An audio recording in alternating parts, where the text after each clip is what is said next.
The planning board meeting for February 2020. Please rise and help join me for the pledge. I pledge allegiance to the flag of the United States of America and to the republic for which it stands, one nation, under God, indivisible, with liberty and justice for all. Thanks, everyone. Just a quick note on the agenda items today. Off the agenda is the Habitat Restore and the Eastdale Architectural Review, and also to be adjourned is the Fox Run and the Vassar Inn and T-Mobile.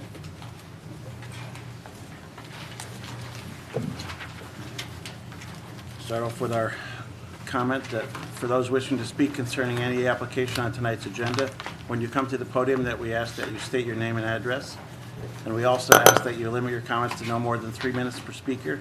In addition, if you share the concerns of a prior speaker, you do not need to repeat their statements, but may simply state that you share their concerns. And during the public comment portion of the meeting, the planning board will listen to and consider any comments made, but will not respond to them during the meeting. Any questions should be directed to the board and not the applicant or the board's consultants. As with comments, the board will listen to questions but will not answer them this evening. And finally, please note that written comments are always welcome. Is there a way to turn your mic up just a little bit higher? I'll try to speak louder, sorry. Thank you so much. Get a little closer.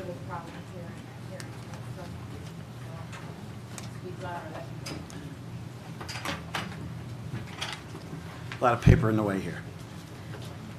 All right, first up on the agenda is Central Hudson's Naps Corner Substation Site Plan Review for a proposed rated substation at 19 Spring Road, zoned R 1.5 acre, 6.7 acres, unlisted actions, Central Hudson Corporation owners. Welcome back, guys. Good evening. I mean, you went through a great detailed description last time, so please give us your description of what has changed since the previous. Absolutely. Good evening. For the record, my name is Anthony Mirando. I'm an attorney with the law firm of Cuddy & Fader, and I'm here tonight on behalf of Central Hudson. My name is Brian Demisco. I am a project manager with Central Hudson. Greg Lieberman, Senior Project Manager with Environmental Design and Research on behalf of Central Hudson.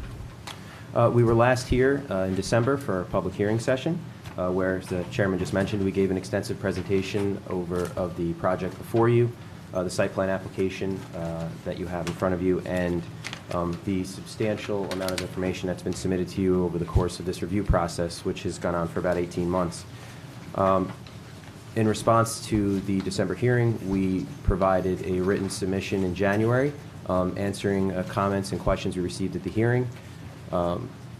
Since then, there have been additional written comments received by this board in the planning department, which we received, and as well as receiving comments up into today. So, subsequent to our filing in January, over the last week, we've tried to review those recent comments as best we could, as quickly as we could, to provide responses again where appropriate. We submitted this afternoon a very brief submission, not raising much new information, but sort of summarizing some responses to prior comments, very recent comments we got, and try to be helpful to the board. Since our last appearance, one revision, which Greg from EDR will discuss in a few minutes, is some additional landscaping screening and vegetative planning was done there so that we can further screen some views that were raised by some of the commenters at the hearing and after the hearing. We're going to touch on very few items in our initial presentation to get going towards the public hearing.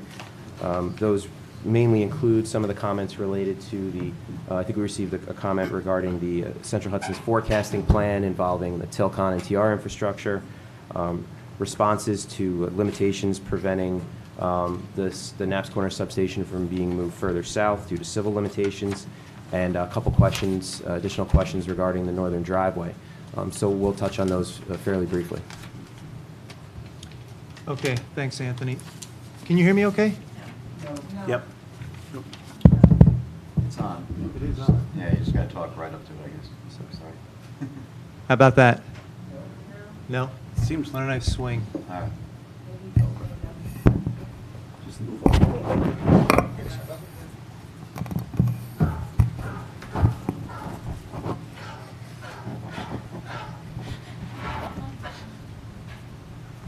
That sounds very real. What I'd like to say Yeah, to that's the better. planning board in response regarding Tilcon and the TR line, that there's no correlation, there's no dependency or interdependency between the Knapp's Corners substation replacement facility and the proposed new Tilcon substation project. The 69 kV equipment that is currently in the substation for Tilcon does not affect the proposed layout, the design for the Knapp's Corners replacement facility. It has no impact on that.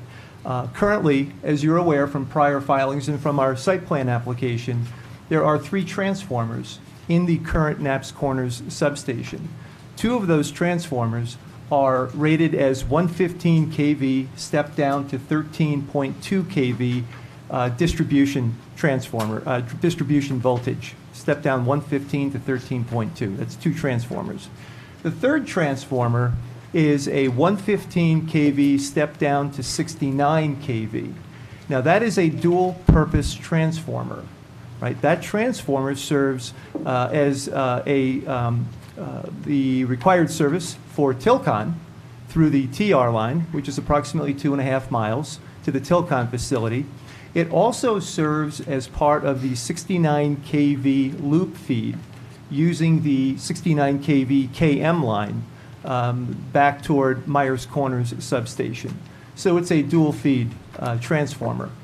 So having said that, with the retirement of the old Knapp's Corners substation, we would be retiring, removing all 3 of those transformers, and in fact installing 3 new transformers in the Knapp's Corners replacement facility of the same size and type.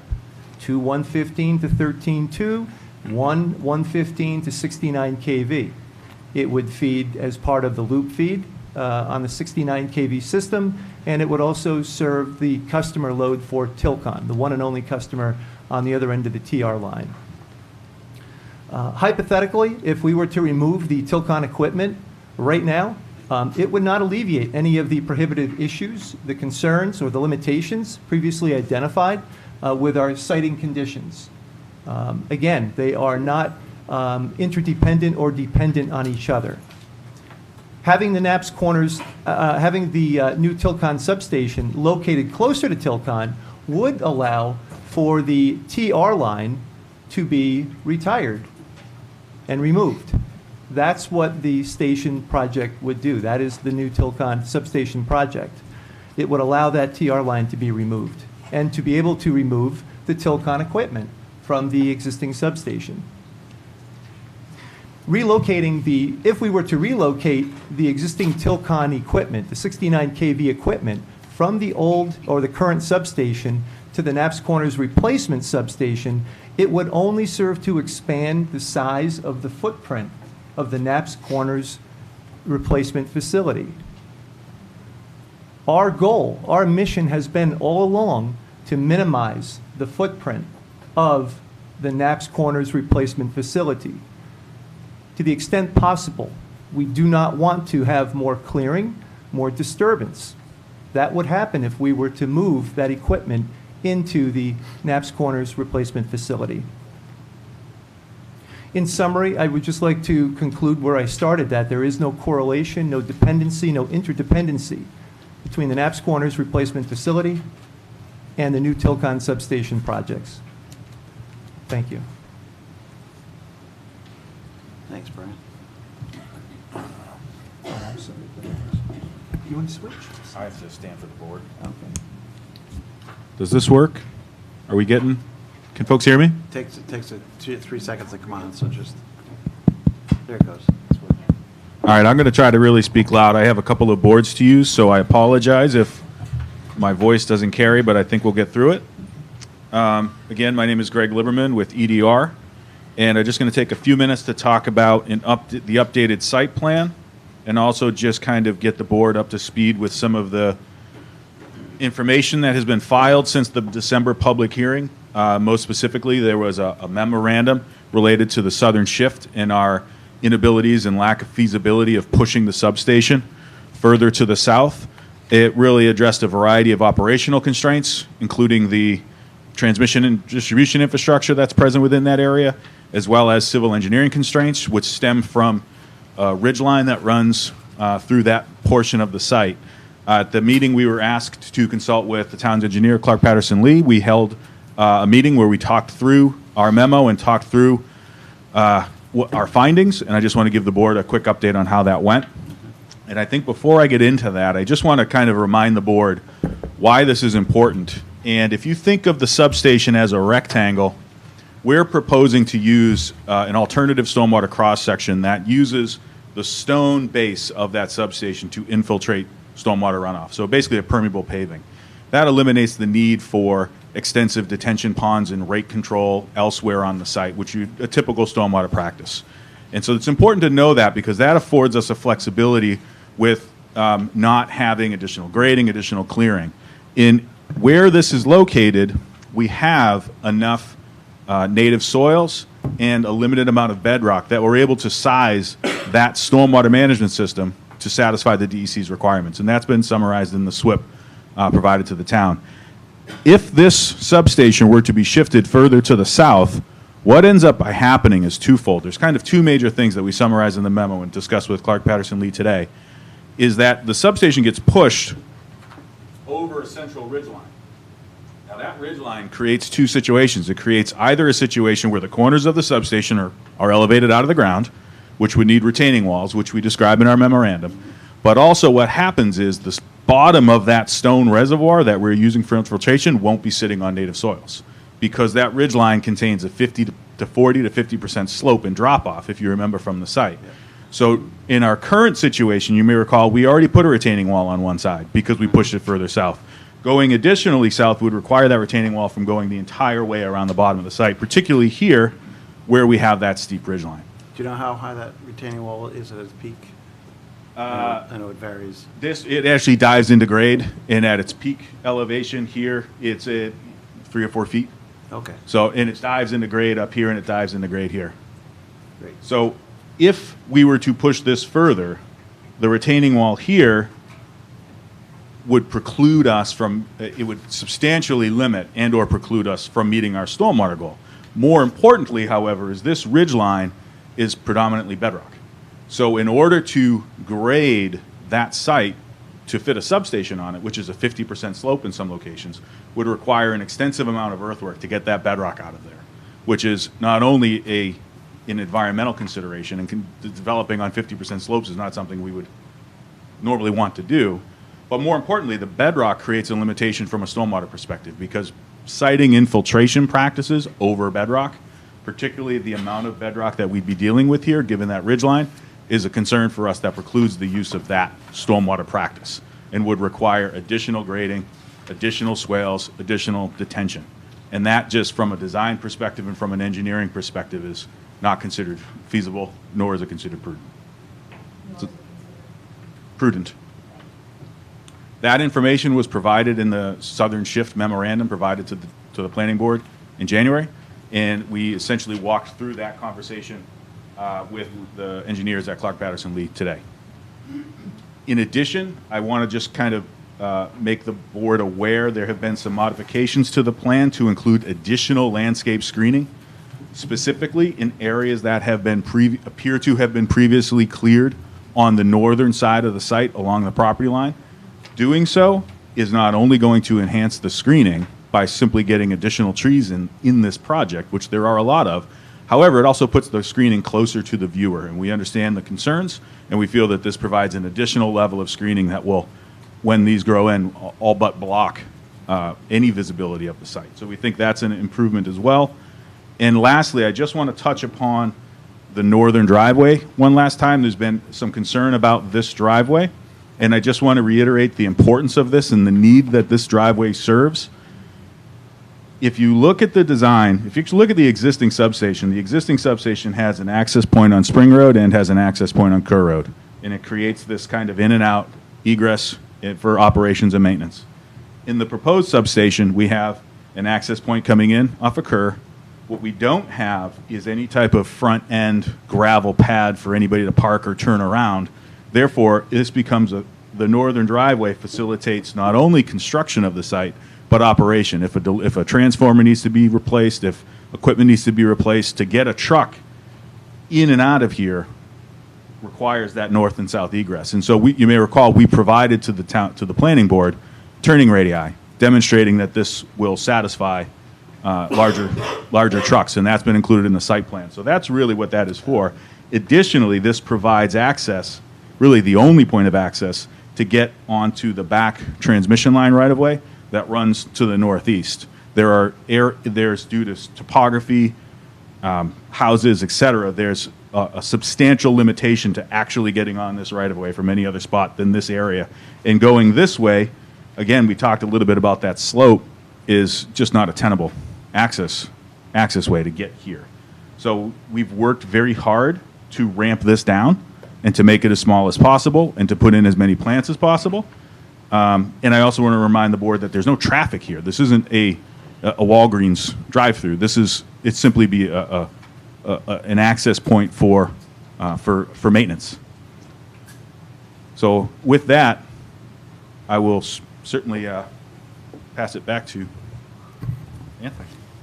That's really the extent of what we were going to initially present. Excuse me. We're happy to sit down and listen, or stay here and listen. Sounds good. I just want to have the point of clarification. You know, you were separated the Tilcon thing out was separate, so that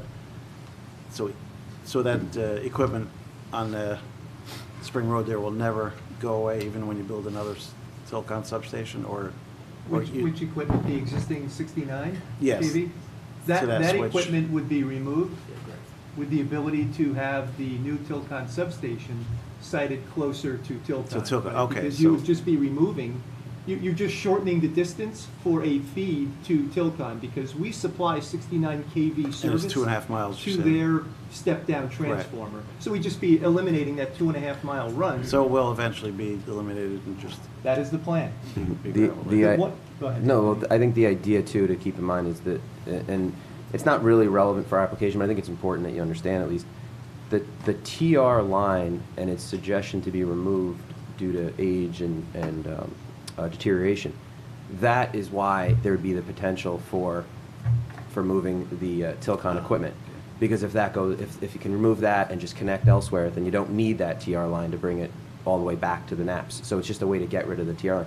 It's not the Tilcon equipment driving it the other way. So that's just sort of to help understand conceptually why it has no effect on the NAPS Corners plan. Okay, I was a little Yeah, it's not, because you mentioned the 69 kV had dual Right. purpose. The TR line is an old line. It goes back nearly 100 years old. Over that time, there has been repairs and maintenance, of course, but nonetheless, a lot of the pole line, the conductor is aged, the infrastructure, it's deteriorating, and it makes far more sense. It's far more practical, and the best solution is to be able to retire that line and be able to just create a short run of new TR line to the Closer to where it's- on the other side. On the Closer other where it's side. needed, yes. Yeah, away from NAPS Corners. away Okay. from, far away from that. Oh. Okay, I was just wanted to Correct. Yeah. clarify that. All Absolutely. right, thanks. We go to, yep. Okay, thank you for the overview and for also diligently meeting with our engineer to review some of those outstanding comments that were requested actually by the planning board at the January meeting, December meeting. And staff provided a recommendation to the planning board. Essentially, the application was adjourned for a public hearing at the previous meeting. They're on this evening to reopen that public hearing and hear comments. The recommendation is written so that the board may either close the public hearing or adjourn it after you review and discuss the application this evening. We did receive a memo from Stantec, and that's included in your packet for review. And I believe I've hit everything I need to. All right, thanks. It is a public hearing, as you said, so at this time, I move we open the public hearing for this project. Second. Moved and seconded, call to question, all those in favor? Aye. Opposed? Motion passes 6-0. We have a sign-in sheet, so first up on the agenda is Susan Durasmo.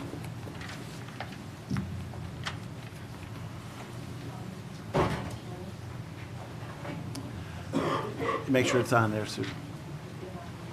Turn that.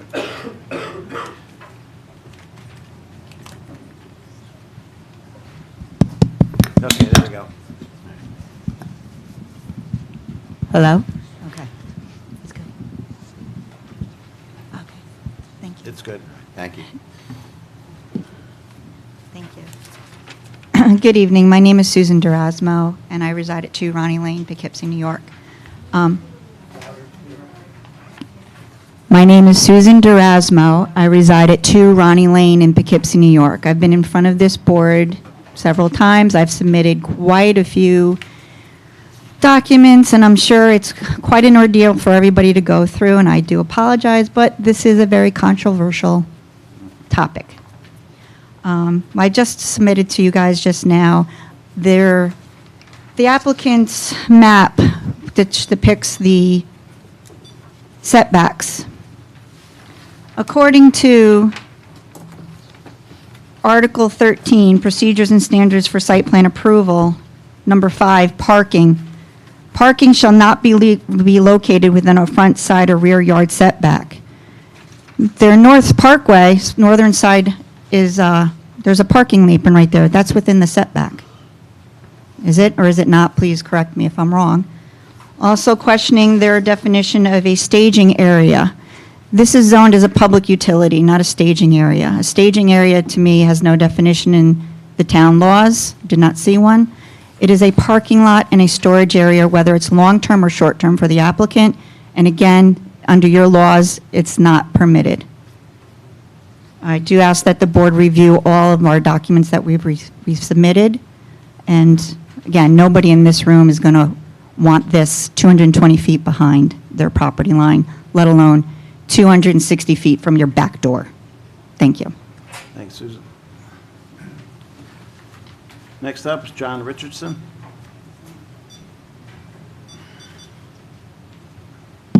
Hi, I'm John Richardson. I live at 54 Brooklyn Farms Road, which is at the very far end of that development from Kerr Road.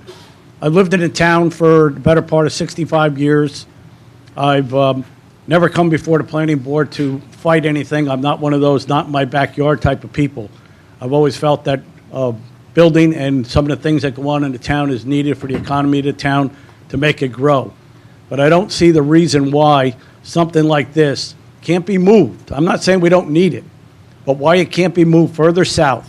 Central Hudson has over 300,000 customers, and if that cost was spread out over the 300,000 customers, and say it cost them $250,000 to move that wall and move the hill a little bit and move a little bit of dirt and put in some drainage or whatever they have to do, spread out over the 300,000 customers, comes to about 7 cents for each customer per month. It's not a lot of money. And Ford's company's got over 1 million customers, so their parent company's got even more money. I think they should consider where they're putting it. The original plant was there long before the developments. We bought our houses in that development because it's a nice development. And yes, we had a Central Hudson plant on the main road coming in. Now they want to put it further up into our development. We've had a lot of pride in that development. We don't need that thing. I think it can be moved. If it has to be put in, move further south, move further in, do much, much more as far as the plantings, because I saw some of the plantings from the original drawing, and I haven't seen the new ones. But I think there's a lot more they can do to shield it, but I think they can do some work on that hill. I don't care what it costs to move. People spend a lot of money moving hills in this country and in this town to sit there and build things. Let them do a little bit of earth excavation and so forth, move it a little bit further away from the homes and back in off the street. Thank you. Thanks. Thanks, John. Next up is Phil Durasmo.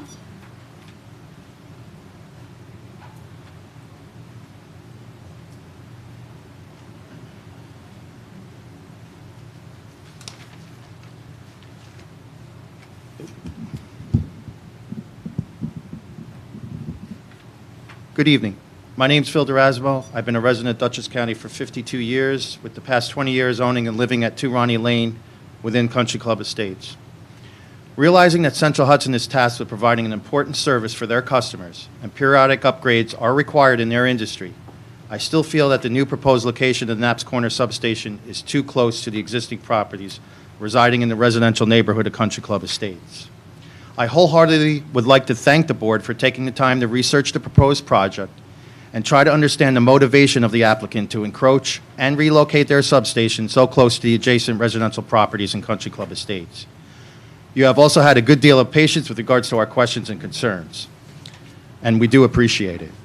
I do believe, however, the board could have utilized the independent third-party electrical engineer, Stantec, better. Central Hudson is no doubt the expert in this room regarding the transfer of electricity and has communicated repeatedly through what seems to be facts and opinions on why the new substation has to go where it has been being proposed, although the main reasons have changed as time has gone by. We, the neighbors, always felt that the involvement of an independent third-party electrical engineer was imperative to review this project and separate fact from opinion, as well as fact-checking in general, as none of us here are electrical engineers. When Stantec presented their findings, it seemed that they just listened to the explanations of Central Hudson and concurred that the proposed location is feasible. I don't know what scope of work to be performed the town mandated from Stantec, but it seemed that there wasn't any analysis of the feasibility, changes needed, and costs of keeping the substation where it is or being located farther south on the property to what is currently being proposed. Did they even visit the site? Did they open up a manhole cover and see if the underground space was truly constrained? We didn't get any sense of this through Stantec's report to the town. It is also puzzling on why the board decided to go ahead and hire Stantec after Stantec made it known that the two lead project managers handling requests for the town had prior dealings with Central Hudson in the past, one in an actual employee and the other as a consultant. Although we truly understand that legally it is not considered a conflict of interest due to the time that has elapsed when these individuals worked for Central Hudson, which the town had a prepared statement and communicated at the public hearing, we still question the decision, especially in this day and age where nationwide the trust in any form of government is unfortunately at an all-time low. Why even take the chance that the independent nature of the third party would be questioned? Why not just look to hire a different independent third-party engineer?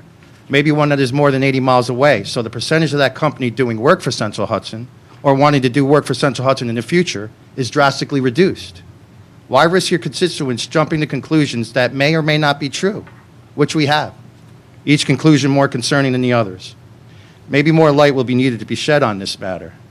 I have submitted my concerns for public record. I again thank the board truly for their time and involvement. A lot of you people I know don't do this as a full-time job, and we truly hope a better compromise can be reached. Thank you. Thanks, Phil. George Gallagher? Good evening. My name is George Gallagher. I live at 2 Debbie Court with my wife, Bridget, and my 2 children. My property is one of the properties that is going to be directly affected by the substation move. My home and property will be right behind the proposed substation. I am not only here for my family, but all the other families in Country Club Estates who cannot attend tonight's meeting. We oppose the planned substation moving closer to our homes and neighborhood. The existing substation can be viewed as sitting on Spring Road, not in our neighborhood. Now, with the new proposed location, it will actually look as it's part of our neighborhood. The proposed substation will create an eyesore for all who enter into our neighborhood. With only one way in and one way out of our neighborhood, the first thing neighbors and visitors will see will be the substation, and upon leaving, the new proposed substation. The substation will also create extra demands on Kerr Road, with trucks coming in and out of the substation onto an area of the road that really is not that wide, where school buses and other service trucks travel all times of the day in and out of our neighborhood. If not for my neighbor, Sue DeRasmo, being home one day to see drilling going on in an area behind her home a couple years ago, the neighbors in Country Club Estates may have never known what was being planned by Central Hudson, and we may have never been able to voice our opinion on this matter. That brings me to my next point. We have been frustrated by the lack of transparency with Central Hudson with their plans. A group of us neighbors first met with Central Hudson back in April of 2018, and what they presented to us that day is not where we are at today. There has been many changes to the plans since our initial meeting.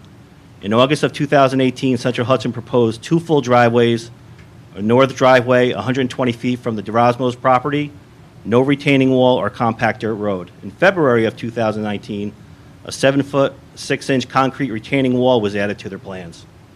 Was a variance needed for that wall? And no compact dirt road. In April of 2019, 2 full driveways plus blacktop apron reinforced turf pavement from the northern driveway to the eastern fence edge was added to the plans. In October of 2019, an extra 125 feet of reinforced turf pavement beyond the east edge of the northern face was also added to the plans. Central Hudson has been keeps adding to their plans so they can get what they want, with no consideration to the neighbors and the community. Lastly, I personally emailed members of the board in early January asking for a meeting by the end of January, if I could, any day, any time of their choice, to voice my concerns along with my neighbors. I know the board has met with Central Hudson outside the regular scheduled board meetings, and as we as a community, we're looking for the same consideration and time to voice our concerns, feeling like these 3 minutes weren't enough time to voice our concerns. But sadly, I received no response from any member of the board concerning my request. Thank you for my time.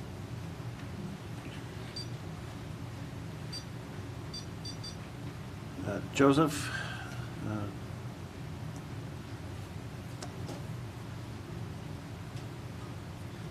How you doing? My name is Joseph Apola. I live with myself, my wife, and 2 children at 21 Kerr Road. I also own 19 Kerr Road, which is directly across from what they want to build. Listen, I sent pictures the other day of their convoy of trucks blocking the road with no flagmen. Okay, what's going to happen when that's further up around the turn? Which is going to happen. Don't tell me it's not. Another thing is, I've seen all their substations. They all have lights on. How are they going to tell us that this substation they're going to build isn't going to have lights on? It's a hazardous area. It's definitely going to have lights on. So now I have a grand show of the junk they want to build. There's no way that Tweedledee, Tweedledum, and Tweedledummy would have this in their backyard or directly across from their house. This northern driveway is crap. Every single thing they did tonight, there's nothing different. At the ideal location, this isn't a mom and pop shop. They got money. Move a hill, dig a hole, move it. Don't tell me you guys can't do that. This is crap. They can build a driveway from the old section, there's 7 acres that they claim they own, around the back of it. Get rid of the northern driveway. That's my house facing that. That's crap. I have 2 children, and don't tell me EMFs are bad for you. They're not proven. They're not disproven either. That's crap. This is no way that you guys should go by your general regulations, Article 210 and 150. It's to protect the community and from traffic, congestion, excessive noise, and other forms of pollution, as well as ensure the impact of new development, redevelopment, and mitigate by compliance. Also, the town wishes to reuse old structures, then why let them build a new one? You concerned about signs on Wendy's or the lights at Paula's clubhouse, but you're going to let them do that? I got 2 children playing out there. I got 26 years till I retire. I bought my house knowing that I like to live there. I have no intentions of moving. But now I have to deal with this. Please, do something. This is $1 billion company. Move it. We hired Santec. Get our money back from Santec. They did nothing. What happened to the transmission lines and all the angles? What happened to all that? You guys went and told us financially where it's feasible to build. How about telling us what they can do to build next to it? Or they said that it's 2 years construction, right, versus 1 year construction. I don't care if it's 5 years construction if the end result is not next to my house, not next to the neighbor's houses. Come on, it's a no-brainer. I have no problem with all the construction if the end result is where it is or next to it. Thank you, guys. Thanks. Okay, Andrew, Ryder?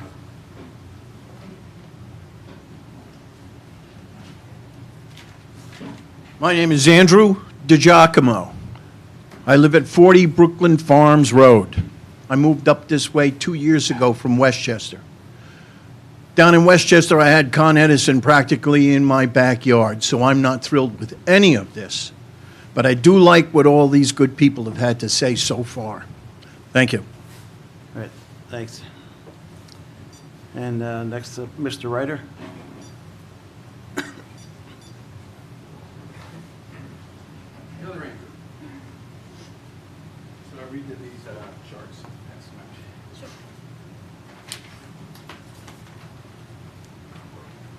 Good evening.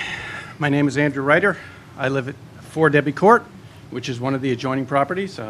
Passing around the redone chart of the line of sight, which I did last time. There were some concerns about this, so I redid it. It's clear it's not on a one-to-one scale, but the scales are clearly labeled. I also changed the height of the trees. The planting of the trees is now at 193 feet, so I raised it up as requested. It doesn't change the fact, and if you want, I can, well, I don't think anybody here wants me to take you through a math lesson, but simple trigonometry can figure out this angle, and that's what I use to calculate this. It's not done based on the picture that I show. The picture is just a representation of trigonometry. Simple trig will tell you that in order to block the proposed lighting and the bus work that's there, the tree height, the trees need to reach an elevation of 208 feet to block the view from my home. That 208-foot height is considerably larger than the 199-foot height that the trees are going to be planted at. It's going to take between 3.5 and 4.5 years for them to grow to that height. The request is, if this is all that is going to be done, that we need more, the trees need to be maintained for that 3.5 to 4.5 years. We can't allow the trees just to, Central Hudson to maintain the trees for 1 year. That's insufficient. The other thing I had concerns about was the setbacks, which I know Sue has already mentioned, but the setbacks on the eastern edge of the property facing Kerr Road, the 7.5-foot retaining wall is inside the setback, inside the 55-foot setback, which should be doubled to 110 feet. Inside the 110-foot, you also have a transformer, which is a permanent structure. That's not going anywhere. You have multiple switches, several other features that are in there, which I've documented in the form that I sent, or the note that I sent to all of you. All of that needs a variance. It can't go without a variance. I know they're measuring to the control station, but that's essentially the same as me putting my house right up next to the edge of my property line and putting a shed in the center of my property line, saying, I'm only going to measure to the shed. That's all I need to keep in mind. Wherever I put the rest of my property, on my property, house on my property, is irrelevant. That's effectively what Central Hudson is saying. We're going to measure to the control house. Anything else we put on the property is irrelevant, and we don't need variances. I don't believe that's accurate, and I don't believe the town should accept that. That's all I have to say. Thank you. Thanks, Andrew. And Kathy Ryder?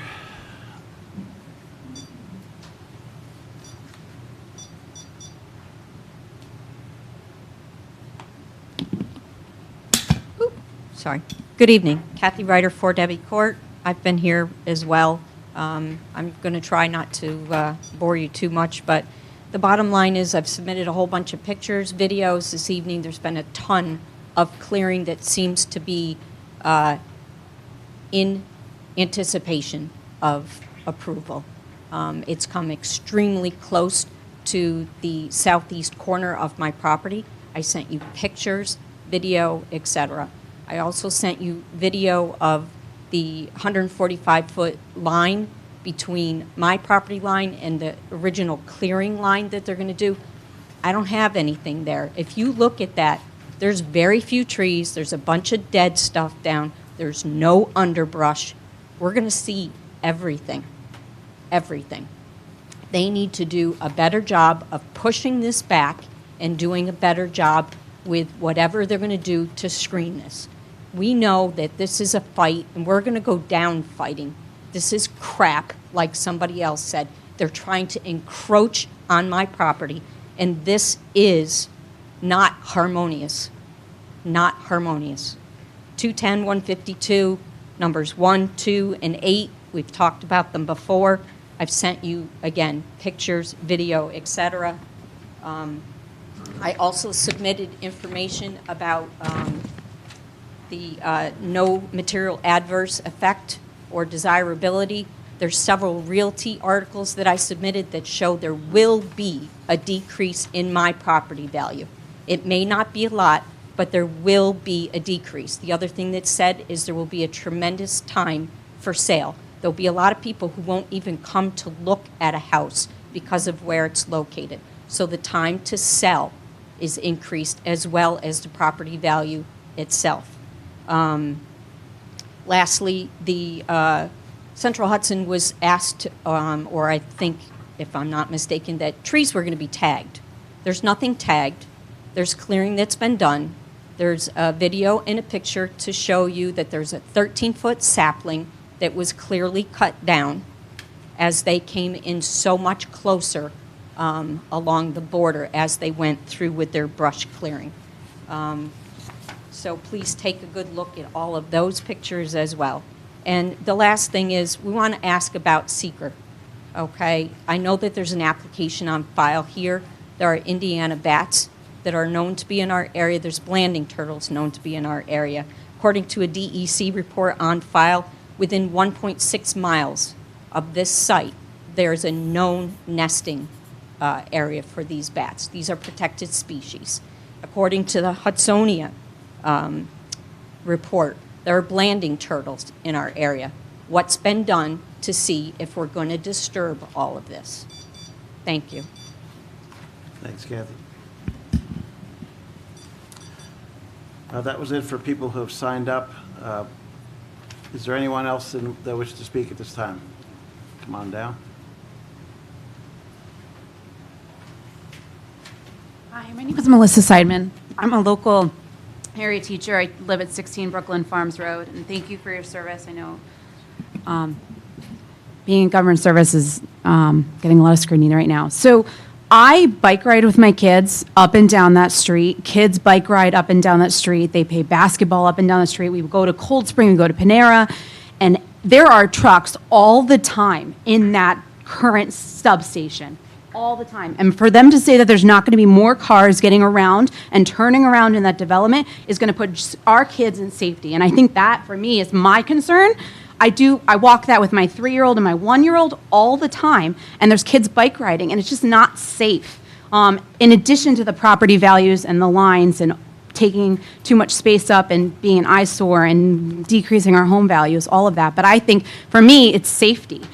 There's trucks that turn around there. There's trucks that park there. There's people that come into our development just to turn around at that substation right now, and I think it's just not safe. And that's my issue. Thanks. Someone else? I don't know if you made copies of this or not, but just pass it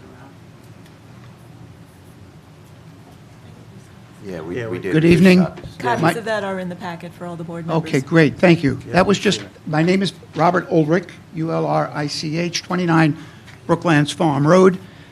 I've been a Dutchess County resident since 1968. I've lived on 29 Brooklands Farm Road since 71. Raised my 2 kids there. They're all off on their own. Beautiful life, beautiful area. My compliments to the planning board. As I was driving up Route 9 the other day, looking at the Hyatt and the storage shed. A couple of years ago, a friend of mine was one of you, and he was talking about the storage shed, and I was kind of appalled because I've seen most of these storage sheds, and he said, don't worry about it. It's going to actually look pretty. I've got a picture of it in that packet. It does look pretty, and the Hyatt looks pretty, and I'm sure the Holiday Inn is going to look pretty, and that's not an accident, okay? It's because of you people, and we all thank you.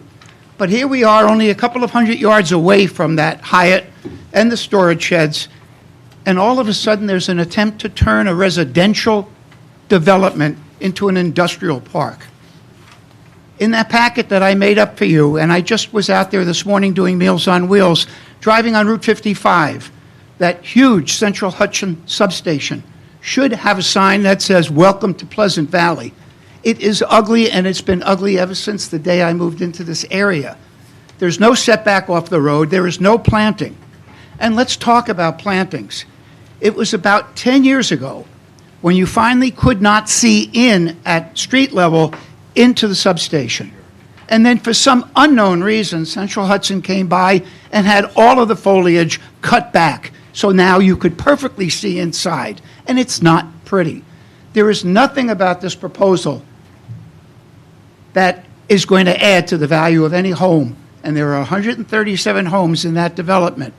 There is nothing in that proposal that's going to add to the value of those homes. There's no question we all need Central Hudson, we all need electricity, but there's also no question that there should be other places to put this if they need to expand it. It is going to turn a residential development into an industrial park. My only last question for you people, most of whom are probably living in houses of your own, would you want something like this every time you enter or leave your development? Just ponder that. And I thank you for your time. Thank you. Is there anyone else wish to speak tonight?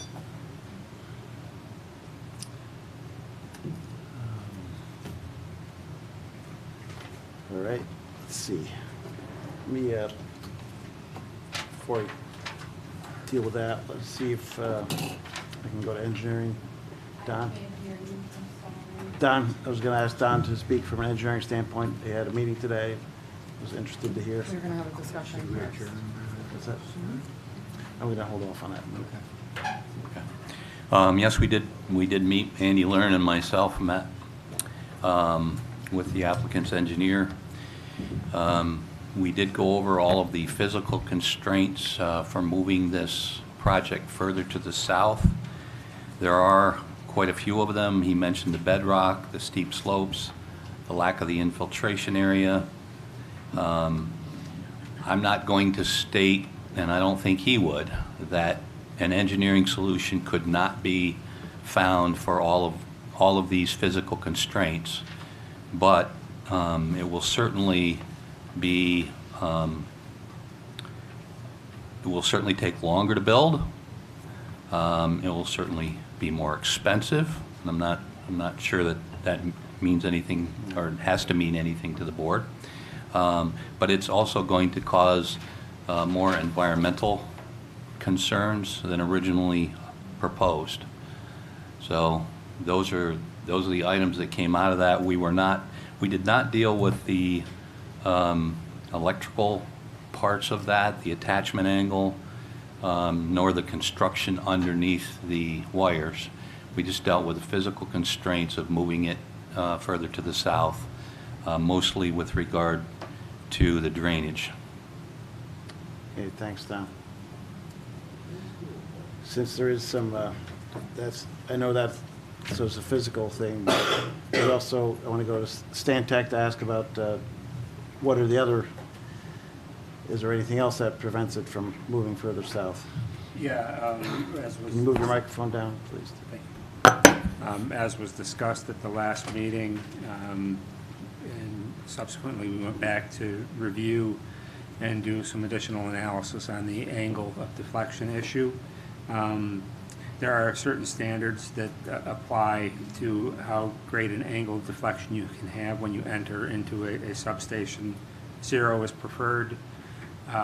You can go up to 15 degrees on balance if you take into account a host of design criteria. And when Central Hudson moved the substation from their optimal site to the new proposed site, they ended up having one of those angles of deflection being 15 degrees. They can't move it any further south given that angle, coupled with the other concerns, some of which were just stated from the civil engineering side. We've reviewed their analysis and the standards, and we concur with what they, with their statement. All right, thank you. And we, that I think is more artfully articulated in the memo we submitted to you dated February 13th. Yep. Before we go around the board, Can I actually just make one quick comment, too, for public record? I've heard once or twice at these meetings that there's a perception around that the public that the board met privately with Central Hudson. That was not the case. There was no meeting between this board and the Central Hudson other than these public meetings at which the public have always been invited to. There was a meeting with Central Hudson and staff, which is common with many of the larger applications that we have, and that did occur. There was one of those meetings, but there was never a meeting of the planning board that was not a public meeting like this. So I just wanted to have the record be correct. thanks, Lisa. Yeah, that's true. Just want to call one more time. Does anyone else wish to say anything on this project tonight? Sure.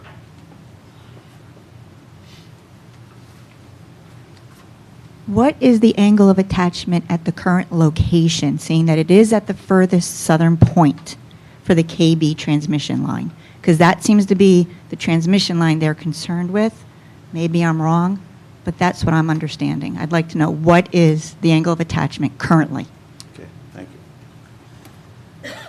As I understand, the angle of attachment is the down angle, not the approachment angle. Is that correct, Brian? It's the angle into the substation. Coming down into the substation. Into the So it's station, just a correct. matter, so it's a matter of where the substation is in height and versus the transmission line and location. It's angular offset. It's the angular offset from zero, from perpendicular. Okay. That's the attachment angle. So it's within the guidelines as she asked for the current substation. The KB line is, yes. Okay. All right. I think I want to clarify, I think I know what you're asking. I don't know the answer to it, so I'm going to try and clarify this question. The question is, I think, is the angle of attachment a vertical angle, up and down, or a horizontal angle, right, X and that's Y? what I was asking. That's the question. And I think it's a vertical angle. No, my understanding is it's a horizontal angle of attachment.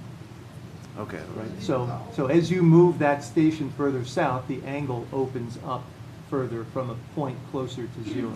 Okay. Just wanted to clarify that for the neighbors. We were at originally the optimal design very close to zero at 3.5 degrees. And then it went to about 14.5 degrees with a sudden shift. All right. So the existing substation is within, the KB line is within that 15, under that 15 degrees. It's under the 15 degrees is what Brian has stated. Yes. All right, at this point, anyone else wish to speak?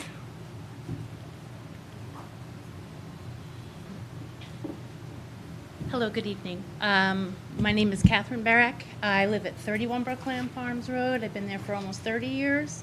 I have children that ride their bikes to Panera, to Walgreens.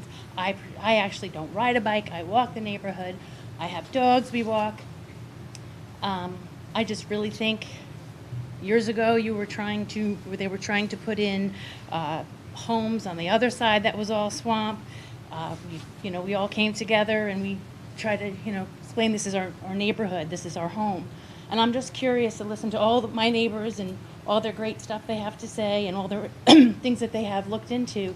But has everybody been to this area? Have you all driven there or seen Yep. this? Every one of you have seen this location? Yeah, we've had walking on the site with Central Hudson even. Okay. Have you come there when the Central Hudson has their trucks there or anything's parked there or like all the stuff that they're saying? This is also, and I'm sure you know, school buses, you've got the school down the street, all this construction. I don't know how close it goes to Oak Grove and their playgrounds, but it's all this. It just doesn't seem right, and I'm just curious, if our property values go down, what kind of a tax break are we going to get? Because we already pay pretty high taxes as it is, and it's a shame. It's a beautiful neighborhood. Like I said, I lived there almost 30 years.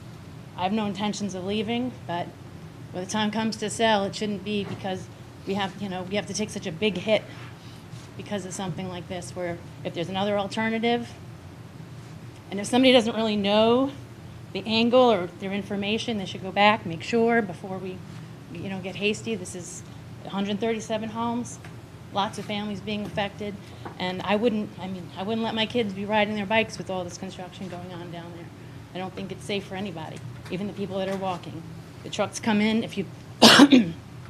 everybody barrels up that little bit of, it's a tiny little inkling coming into the neighborhood, but everybody barrels up there pretty fast. Or just when you're walking without anything, you got to be careful, but trucks and kids and people like that, got basketball, it's a neighborhood. It's a family dwelling for all of us. But thank you very much. Thanks for your comments. One last call, anyone else?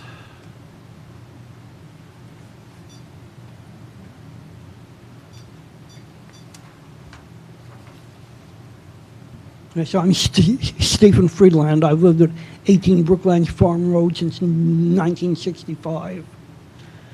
I just want to second what all my neighbors have said. I think this would be a disaster for the area, and I'd like each of you to think carefully whether you would want to live in that kind of an area with the kind of plant that is being contemplated. Thank you. Thanks, Stephen. Last call. Maybe a closing comment, but I've seen some of the pictures in the proposal on what that shrubbery would look like in 5 to 8 years.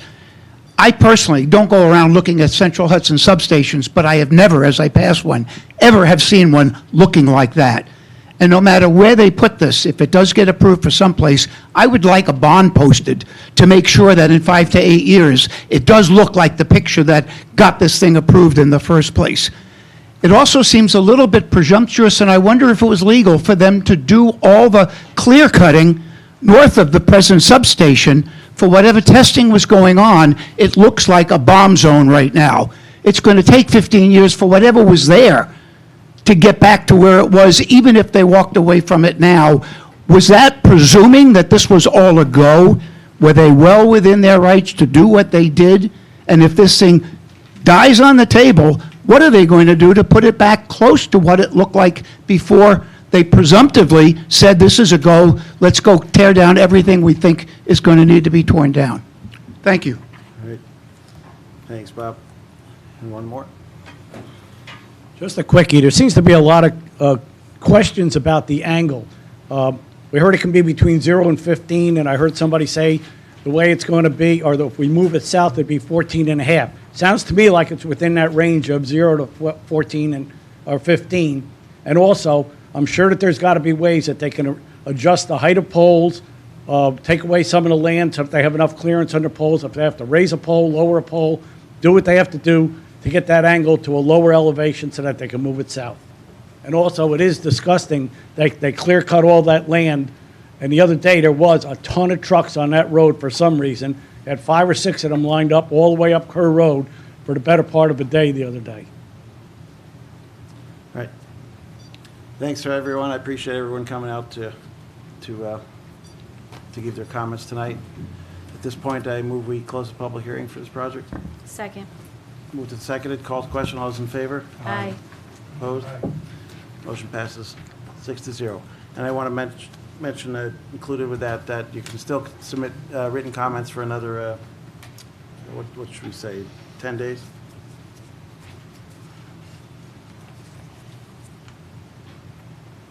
So feel free to continue adding some, some emails and written comments in.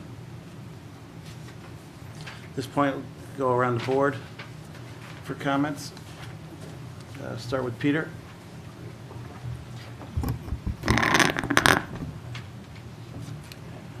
When we met in December, you expressed the concern that in addition to the angle of deflection, there were also some drainage concerns which prevented you from moving the site further south. I asked you to connect with our engineer and have a discussion about that so we were on firm ground. I was surprised, that was 2 months ago, I was surprised to learn that you still hadn't contacted him as of Tuesday. So you had a quick meeting today. Is it today? Correct. Here's, in the communication we got from Mr. Morendo, there is a subparagraph entitled Prohibitive Topography and Ridgeline, which addresses this concern about adequate drainage. And it reads in part, the applicant must meet DEC standards which require that the bottom of the stormwater practice be in contact with native soil to promote infiltration. It goes on to say, moreover, without low-impact infiltration practices, additional surface detention would be required, which would require more land clearing, grading and disturbance, and removal of the vegetative buffer.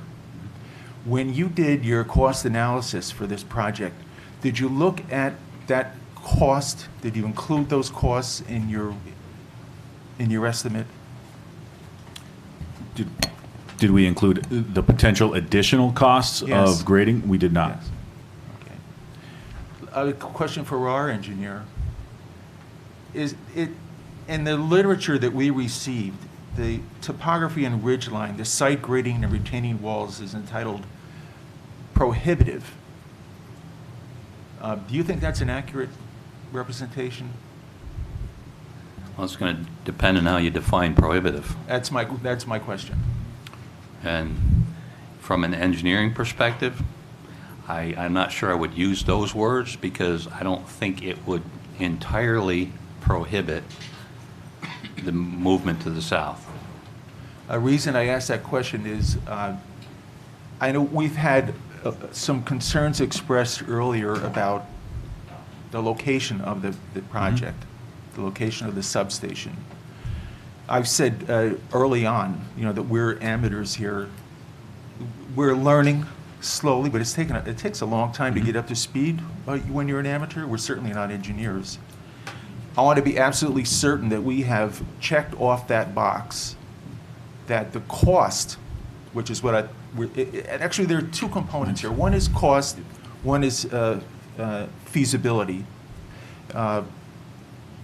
If either of those, for instance, if it's not feasible to build with the retaining walls and not have the contact with native soil, if there's a civil engineering reason why that can't be done, like if there were an engineering reason with regard to the angle of deflection, that's pretty much case closed.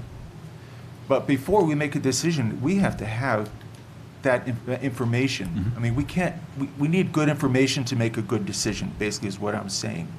I'd just like to know, why didn't you look at that alternative in terms of cost to determine whether or not it would be financially viable for you to take that approach?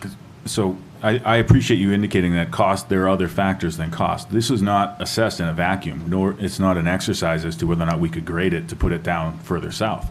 We're looking at it from a variety of perspectives. There's feasibility of adhering to DEC requirements. There's additional environmental impact if the grading has to get pushed over to the eastern property line and additional trees come down. We have to take into account what those adverse environmental impacts are, in addition to cost as a component. And when we look at the limitations that we have to adhere to, the DEC requirements, the zoning cover requirements, and additional impacts, we're being very sensitive of maintaining as much buffer as we can and not grading out to the property lines where we are. That's where we come up with, from our perspective, a prohibitive approach. It's not an assessment of whether or not it meets the laws of gravity. That's another dynamic, but we're looking at it from, will it result in adverse impacts in accordance with the seeker documents that have been provided to the town? What are the additional visual impacts of that if we enhance our grading because we're not able to infiltrate our runoff? What are the long-term operational costs and concerns of now having more detention basins to mow and maintain and all of that? Because this has to function, to one of the speakers earlier, this has to function in perpetuity. This is not a design goal of it has to work after construction and we're good, because Central Hudson will have to maintain this facility in perpetuity. So we look at all of those factors, and considering what we know about the area south of the current proposed facility, which is primarily bedrock, it renders our alternative stormwater design, i.e. the low impact design, impracticable, because we're not going to be able to adhere to, we can't infiltrate over the bedrock. Therefore, any work south of where we are will have to have the additional impacts that we've talked about. And while we didn't provide an additional cost component, because we just didn't provide that, we can certainly provide that range, but we think it's more important to understand the adverse environmental effects of what that would look like, and we've described those in the memo. I'm sure you can understand. Understood. If you were in our position or in the position of anyone in the audience tonight, because someone said something tonight which resonated with me and with any human, and that is, how would you react if you were in their position? which I think everybody sitting here at this table tonight feels the same way. I mean, we try to put ourselves in that position. It's hard for us, or at least it is for me, I can't speak for the rest of the board. I want to know that we have touched all the bases. I'm guessing that when Central Hudson or its parent went to the Public Utility Commission and said, we want to build this substation, so we're going to need a rate adjustment. What if you built this facility and came in below that cost? I'm just saying that we have no idea of knowing what your budget is, or if it were possible for you to make these adjustments, shift it south, have a viable substation, and still be able to pay for it in a reasonable manner. I think, Greg, jump in a second. Sure. I think something you just said was really important, and that consideration for the community that the job you have to do in looking at this. I hope it's been reflective, and I understand the community's upset. I'm not going to disregard that, but what I'm saying, I hope the board has understood that we have worked very, very hard to try to provide responses to everything. We have rarely pushed back. I've told you before, you've given us great information. No, but I'm getting to a point about it. And when the comments continue to come in about moving it south, we've continued to try to answer the questions. We did not get into costs in this because, quite frankly, it wasn't, it's not a budget thing per se in this civil engineering conversation. It was just, and again, I'm not an engineer either, Mr. Fennell, so it's just a simple, there's a collection of a stack of issues that ultimately accumulate and create a prohibitive situation. And then you have to ask yourself, if you were able to theoretically move it, right? Which, by the way, I think, Greg, correct me if I'm wrong, massive retaining walls that would actually have to extend beyond property lines. So it's infeasible for that purpose as well. There's 40 to 50% grades. I mean, you never would normally ask a developer, we're not a developer, but you would to do that. And then on top of that, what are you trying to gain? Because if you're trying to gain an extra 6 feet, 12 feet, 8 feet, what is the number? Because at some point, you're not actually addressing anything. You're just trying to move it for the sake of moving it. There's only one thing I want you to do. Defeating task. Because we have to come to a decision here. Yeah, absolutely. And we need to check off this box. Yeah. I want you, like I asked you 2 months ago, to meet with our engineer, and we want our engineer to tell us this is not doable. You cannot move it. But I think what Mr. Beer is saying, I'm not putting words, is I work with engineers all the time. Engineers rarely want to say it's impossible, right? Because theoretically, on paper and numerically, you can come up with some idea. But when you start applying regulations, when you start applying real-world situations, and when you start applying impacts, it's not feasible. I'm suggesting here working within an area of reasonableness. I think we've done that. Well, I don't think you have, and that's why I'm asking. I would like you to have one more go with our engineer, so that we can be we can satisfy ourselves, and we can satisfy the neighbors. That we've done everything that we can do to be certain. They want this moved further south. If there's any way possible that can be done in a reasonable way, we want it to be done. And if it can't be done in a reasonable way, at least we'll know. Mm-hmm. Understood. But I don't want to make a representation that we've done our work and it hasn't been done. We're happy to do that. Is that okay with you, John? It is, but I'm not sure. I forget the exact wording that you used.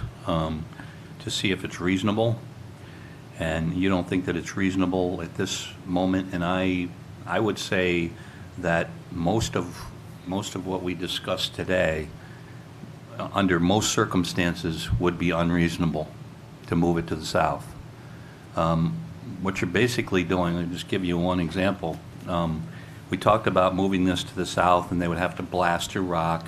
They'd have to fill in the middle because you got a valley in there. So basically their entire stormwater system that they have designed in right now, where it's up a little higher and on the flat, would not be at all useful, which would most likely mean that they would have to pump all of their stormwater back to the spot where they were going to use it, if not even further to the north. Again, they would have to clear that area regardless and put in additional either detention, or they could use infiltration at that location. So from that perspective, I wouldn't call that reasonable, but I would call it possible. So I'm not sure, and maybe we would need to sit down with you in the room and be able to go through that so that you could understand the types of things that we're looking at. Whenever anyone raises the issue of the Department of Environmental Conservation, which they do, at least if we had, the applicant must meet DEC standards, which require that the bottom of the stormwater practice and so on and so forth. Are you familiar with that standard? Yes. And are you in agreement with that statement? I'm in agreement that if they move it further to the south, that they will not be able to meet DEC standards at that location. Okay. That doesn't mean they can't meet them elsewhere on the site. So we talked about it today. I talked about it with the engineer, and we could, that water could be pumped. Now, how much that's going to cost, it's certainly not going to be cheap, and the maintenance in the future, et cetera. But I'm just saying that can be done. I'm not sure whether that's reasonable or not. Okay. And not my decision to make, I don't think. If it's a question of cost, at least if you could provide us with some estimate of cost.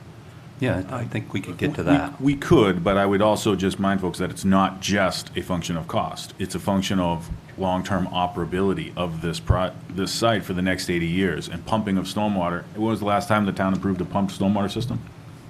Well, unfortunately for you, the answer is about 6 months ago. It's an atypical system. Yes. And from a long-term operability standpoint of this site that will be in place for the next 80 years, that's not I would not think that would be considered a feasible option, but we could certainly provide some pricing for you to have that background. And to build on Don's point, it doesn't preclude the fact that disturbance would happen in the location where we're proposing disturbance to happen. Because of the transmission infrastructure that's in that corridor, we cannot construct underneath it. We can't have buckets and blasting and drill rigs underneath those locations. So they have to be temporarily shifted to likely the spot that is already being proposed for development. So it's to Anthony's point earlier, at what benefit? It was discussed by Mr. Ryder that per his calculations, the site will be screened within 3 to 4 years.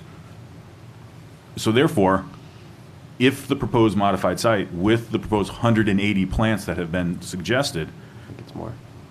Plus more, which to somebody else's point, correct, that's not a typical standard for planting at substations because trees around substations is not a desirable thing, nor is it allowed by the Public Services Commission. But we are doing it here to address these concerns. And if in 3 to 4 years it's screened, if it gets pushed 16, 18, 24 feet, I think that there's a balance. Could you have a landscape architect? Yep. If you could ask your landscape architect, is it possible to plant taller trees? That's a good question. I think we may have talked about this at one point. We can certainly look at that. One of the reasons they were specified at 6 feet is because they do better. I But- think the root growth is probably better. But it's more rigorous. But if 8 or 10 foot trees and take a year or two off of that time frame, I'm sure we can talk about how to adjust the plant list accordingly. And keeping in mind that you will be responsible for maintaining those and replacing the trees that, Understood. thank you. Thank you, Peter. Ben? Listening to your discussion with Peter, first thing that comes to my mind is Peter said right off the bat, he requested 2 months ago for you to meet with the engineer. Why did it take till today, the day of the meeting, Nope. for this to happen when it was 2 months that just passed? And I appreciate that, Pete. And I meant to address this earlier, and I apologize. We certainly agreed to that at the public hearing. We ended up by formally submitting that memorandum that we thought was a more robust way of getting that information to folks. And we just apologize for not pushing on that sooner. And I will note that this was our second meeting or conversation to discuss technical items. So we're certainly more than willing to continue working with the town and with Clark Patterson Lee. We apologize for that miscommunication. We put it in writing instead, and that we should have, we hear you. Okay. The other thing is, just to go back to when this all started, I mean, the reason you're doing all this is because you have an antiquated substation that's not working efficiently, that don't know, but it's probably not safe as much as the new one would be. The new one's probably going to have a smaller footprint, be safer, more efficient, and although you may, for whatever reason, have to put it closer to the neighbors, it might be better than keeping the old one there, because I know a lot of the neighborhood is concerned about safety.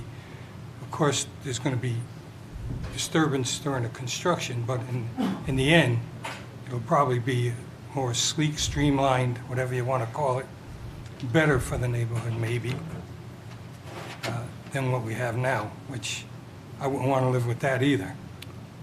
We provide, and I tend to agree, we provided in the information to the board a rendering of an elevation of what the new design looks like, and it doesn't have a lot of the tall buswork structures that are in the current facility, and we think it will overall be a visual, there'll be a reduction of kind of the amount of electrical infrastructure present. So we think the overall new design is a sleeker, lower profile system that we tend to agree with that comment. It also reduces the equipment you see when you enter the neighborhood. That's part of the gain of shifting it to its location. What is the change in the height of the buswork? Do you recall? I think, well, it's not an apples to apples because it's not it's a completely different design. Right. But the existing buswork, that metal structure that's very close to Spring Road, I believe is around 35 to 40 foot tall. And the tallest structure proposed will be 55 feet, but I want the board to know that it's a lightning mast pole, so it'll look very similar to what's out there now in terms of pole heights, and it'll still be underneath the tree canopy. But the building of the new site, the control building, is 13 feet tall, and I believe the transformers are 20 feet tall. That's right. Thanks. All right, thanks. Thanks, Ben. You go to Joan. Earlier in your presentation, you said that you'll be able to access the lines better with the northern driveway. How are you accessing those lines now? There's a pull-off from Kerr Road, because the site, I don't know if you've been to the site, but north of the existing driveway at Kerr Road, it comes right to grade, so it's easily accessed right from Kerr Road. Okay, thank you. Go. Okay, two things. I wanted to also pick up from what Peter was saying about the height of your trees.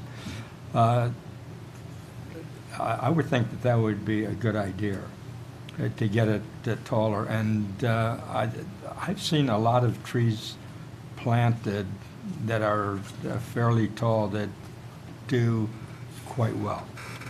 I mean, I planted some in my yard. They were 20 feet tall, and they worked out quite well. I mean, they need water, and obviously, and they need maintenance. But I would think that would be a very appropriate thing to do, and I wouldn't stop at 8 and 10 feet. I would even go higher than that, at least from the drawing that I've seen here.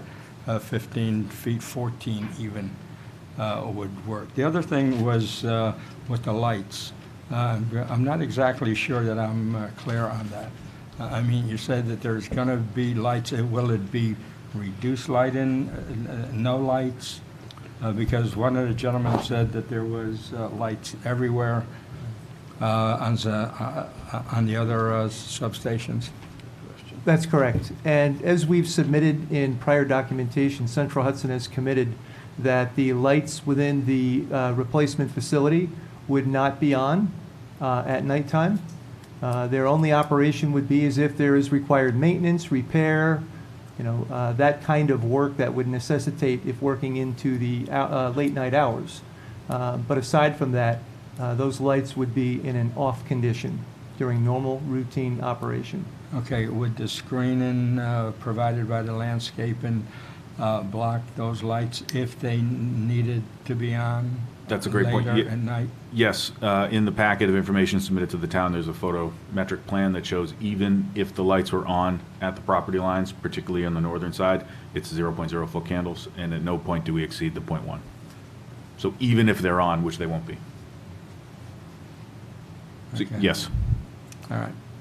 And I guess I still wasn't clear. Someone asked a question earlier about where the substation is currently located. Are you getting back with us about that angle of deflection? I mean, I don't know exactly what that means, but someone... Talking about the angle into the substation. I think Brian indicated that the KB is compliant with the current standards. Said it was under 15, I don't know if you Yes, know the exact number. yes. And I responded, the answer was yes, it is compliant. Okay. All right, thank you. Nicole? I just want to thank you, and I want to thank you as well for answering a lot of my questions.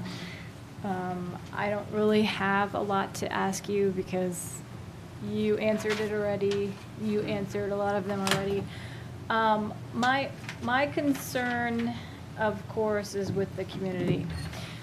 And two things that I kept on hearing tonight were traffic and safety. So I guess my question to you is, how do we alleviate the traffic that goes in there? And how do we make that area safe for the community, for the people that are walking? They're taking their kids to the park, they're taking them to Panera Bread across the street. So how do we make it safer? For example, why did they see 6-8 trucks there or something? Yeah, so recent day. what I would answer, and I can let Brian get into more of the details, but what I would suggest is Central Hudson would be happy to meet with the town staff, whomever you think would be appropriate. Do you think that you guys would meet again with the residents? It really sounds like they would like to meet again with Central Hudson. Is that something you guys would do? We've really tried to work this through the public forum so that there's no misunderstanding or miscommunication about information, so that the board's not hearing anything different from other people. So Okay. that's the way we've tried to operate. For instance, even with the meeting with Mr. Beer, we decided to put it in a memo format, put it on paper, let everybody see it in the same forum, and then have comment and question after. We felt that was a more appropriate way to proceed at this point. There was prior meetings before the filing of the application to obtain information and concerns from the public. So I think we've done that. I don't want to say no. I'm not saying no. Right. I just, I'd have to talk to Central Hudson more about that. We just want to make sure that what we do is productive and not in any way unproductive. But as far as to your original point about safety, with respect to the construction process, that would be coordinated with, on-the-ground town staff and officials to make sure that trucks are in the right locations, timing of access to the roads is done correctly. Central Hudson, and I can tell you Brian Domisco personally, is extremely well-organized and coordinated and would assist in that coordination with Central Hudson. That would be my suggestion as far as big picture, which we'd be happy to commit to. And I just wanted to address the question, I think, Mr. Whitehead, regarding trucks that were parked out, on the road. I can only say that on every day that we do business, we have line trucks, gas trucks, transmission line vehicles that are working throughout our service territory every day to maintain and improve service reliability and quality and safety. It all goes hand in hand. There will be times when all of us will see Central Hudson vehicles in our neighborhoods. It might be for normal routine maintenance, or it might be for a repair of perhaps a fuse, a pull-top fuse that has operated. And there needs to be a crew sent out and dispatched to understand why did it operate, and what do we need to do to put the lights back on, put service back in. Why those trucks were parked there the other day, I don't know, but I can look into that. But I can tell you on any given day throughout our service territory are 5 districts, from Catskill down to Fishkill and points further south, Newburgh. This is what we do. This is our job. Our job is to make sure that we maintain safety and reliability of our system every day. And our substations, you'll note that these are unstaffed. They're unoccupied. There's no offices there. There's no full-time staff operating at our substations. We will have periodic maintenance and inspection and repair sometimes when it's necessary.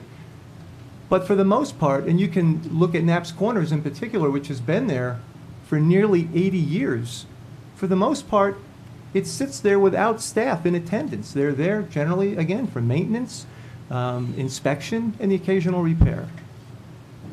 If I can ask a follow-up question too, I know that you were provided with copies of the information that we received from the neighbors about recent clearing. And can you address that and the relationship of that to the proposed application? Sure. I believe there was an information submitted today that kind of puts a little bit more clarity on this. Central Hudson is obligated by the Public Services Commission and the Department of Public Service to perform long-range vegetation management of all of their right-of-ways so that trees don't grow up and knock down the transmission lines. So in accordance with that long-range vegetation management plan, there was routinely scheduled clearing along the SK transmission line, which shares part of the project site. So you saw it was a lot of brush hogging. It was a lot of removal of shrub and brush so that that right-of-way stays open. What didn't happen, there may have been a tree or two taken down that would be considered a danger tree, but the tree line, as we've shown in the site plans, where the limit of clearing would be at that 145-foot mark, was not breached. That limit of clearing, that tree line stays the same. The location of the proposed planting stays the same. The visual simulations and the studies that were provided remain accurate. But within the interior of the site adjacent with the SK line, that's where that brush and that vegetation management was conducted. Thank you. Thanks, Lisa.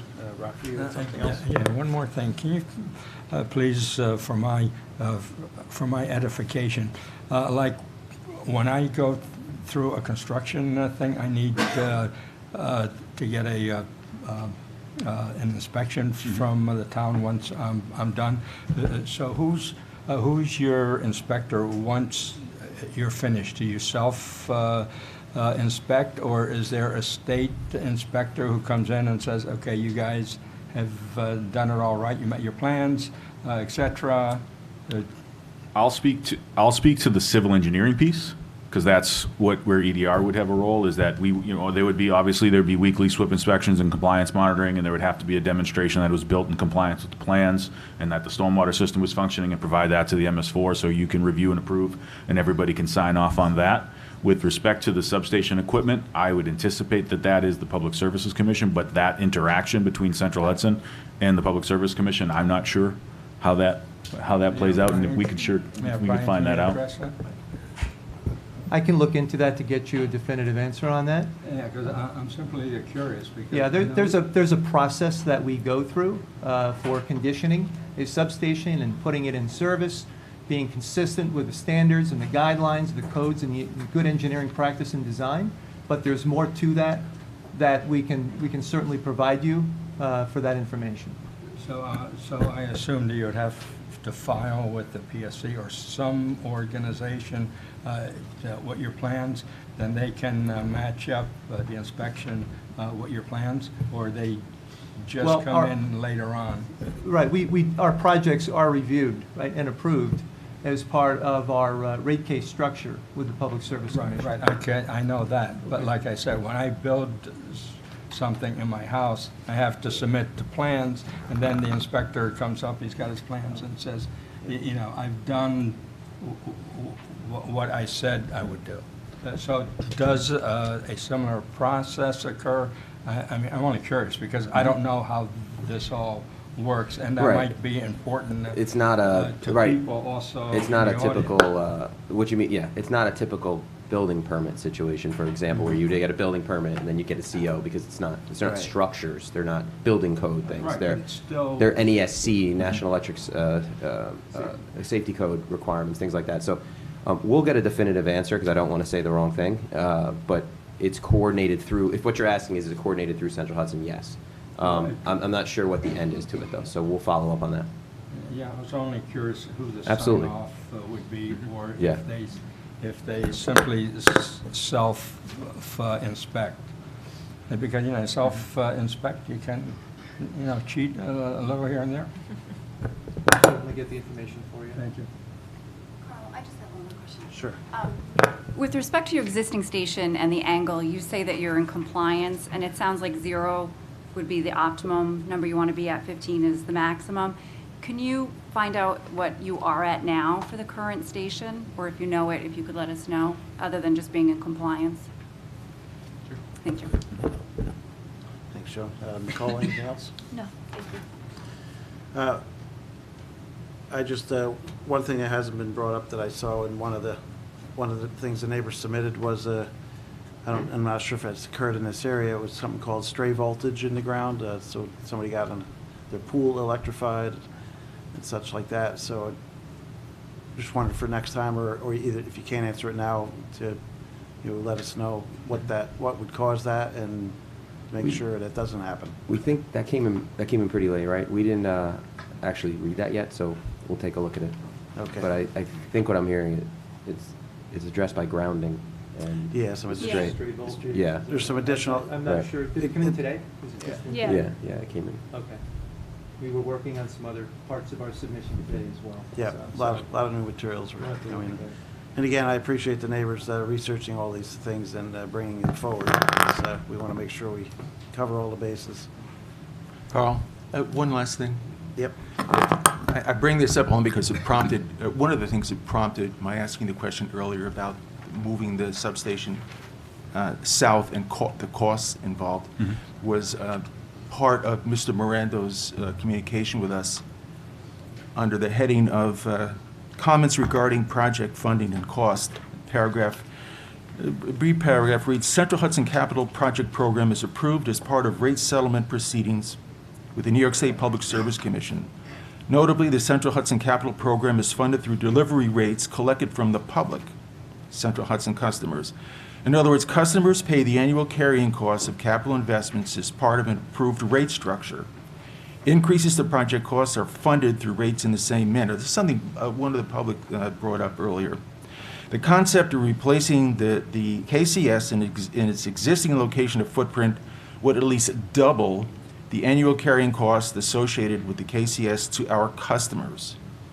Central Hudson must remain committed to providing cost-effective solutions, and so on and so forth. Now, that's why I asked about the cost. So we really need to quantify that statement, that, you know, doubling the cost, because I don't want anyway to save money at the expense of Country Club Estates and the people living there.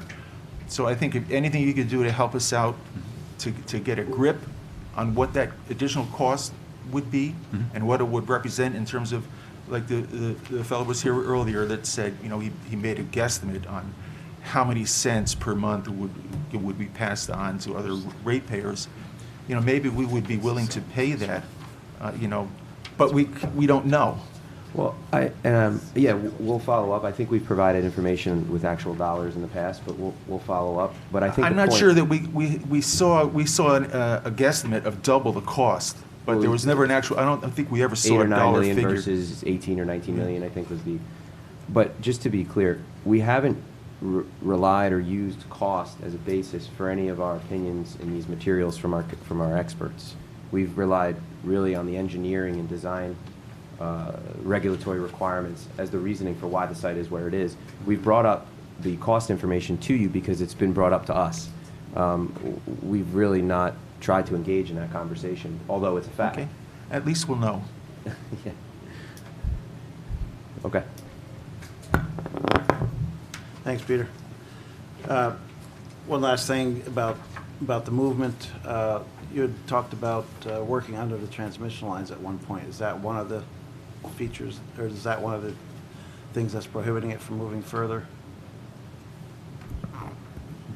Well, we're already proposing to move a transmission line so that we can move the substation to the location that we've designed for at 53.5 feet.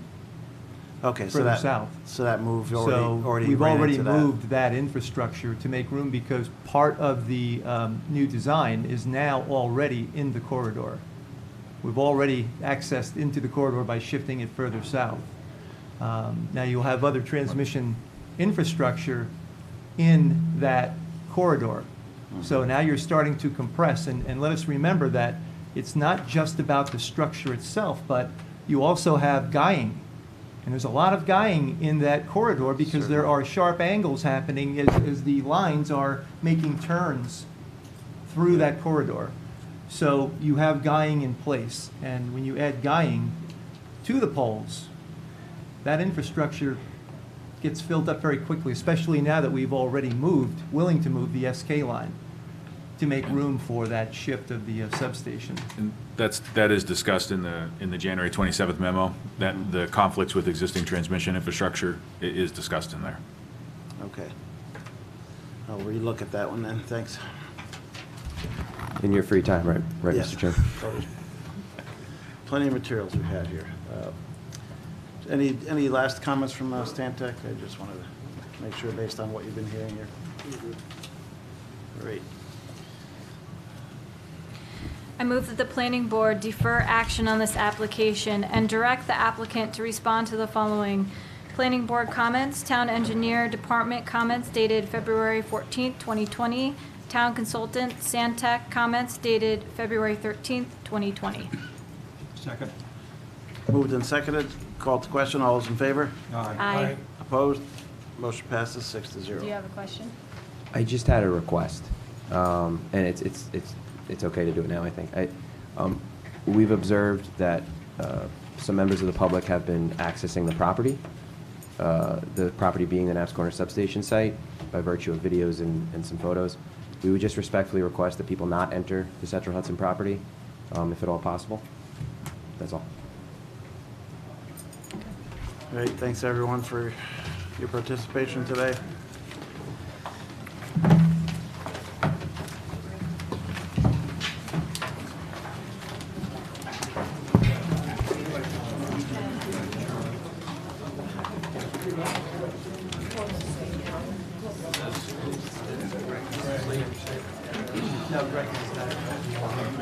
I told you had time, right?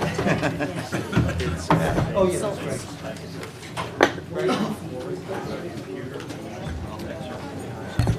The connector's right on the podium there, I believe.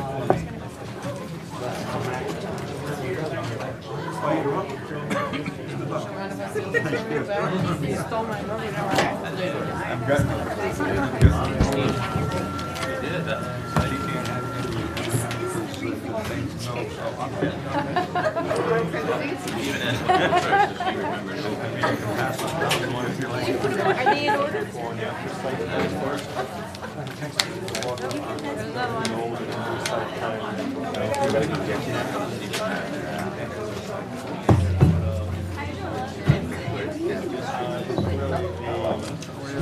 All right, let's move on. Got, next up, Central Hudson Heritage amended site plan and lot line revision. Is it? That's not mine, is this yours?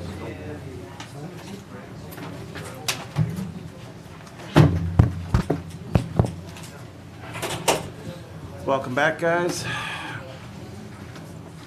Getting the presentation ready, I see.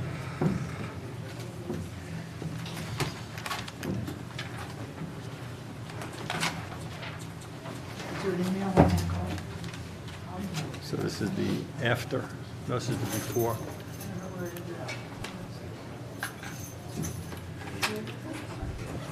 Yeah.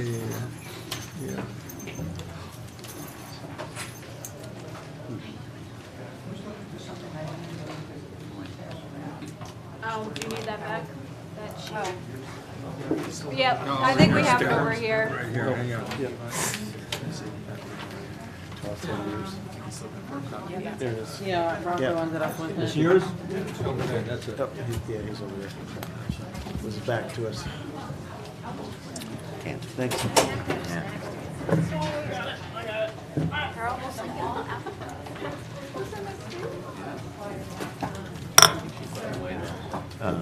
There was a question from someone in the audience about the volume outside. I did ask, it's not possible to raise the volume in the room. It's something with the sound system that is being worked on, so I apologize for that. We will try to speak as loudly and clearly as we can so you can hear. Yep. All right, got your presentation ready?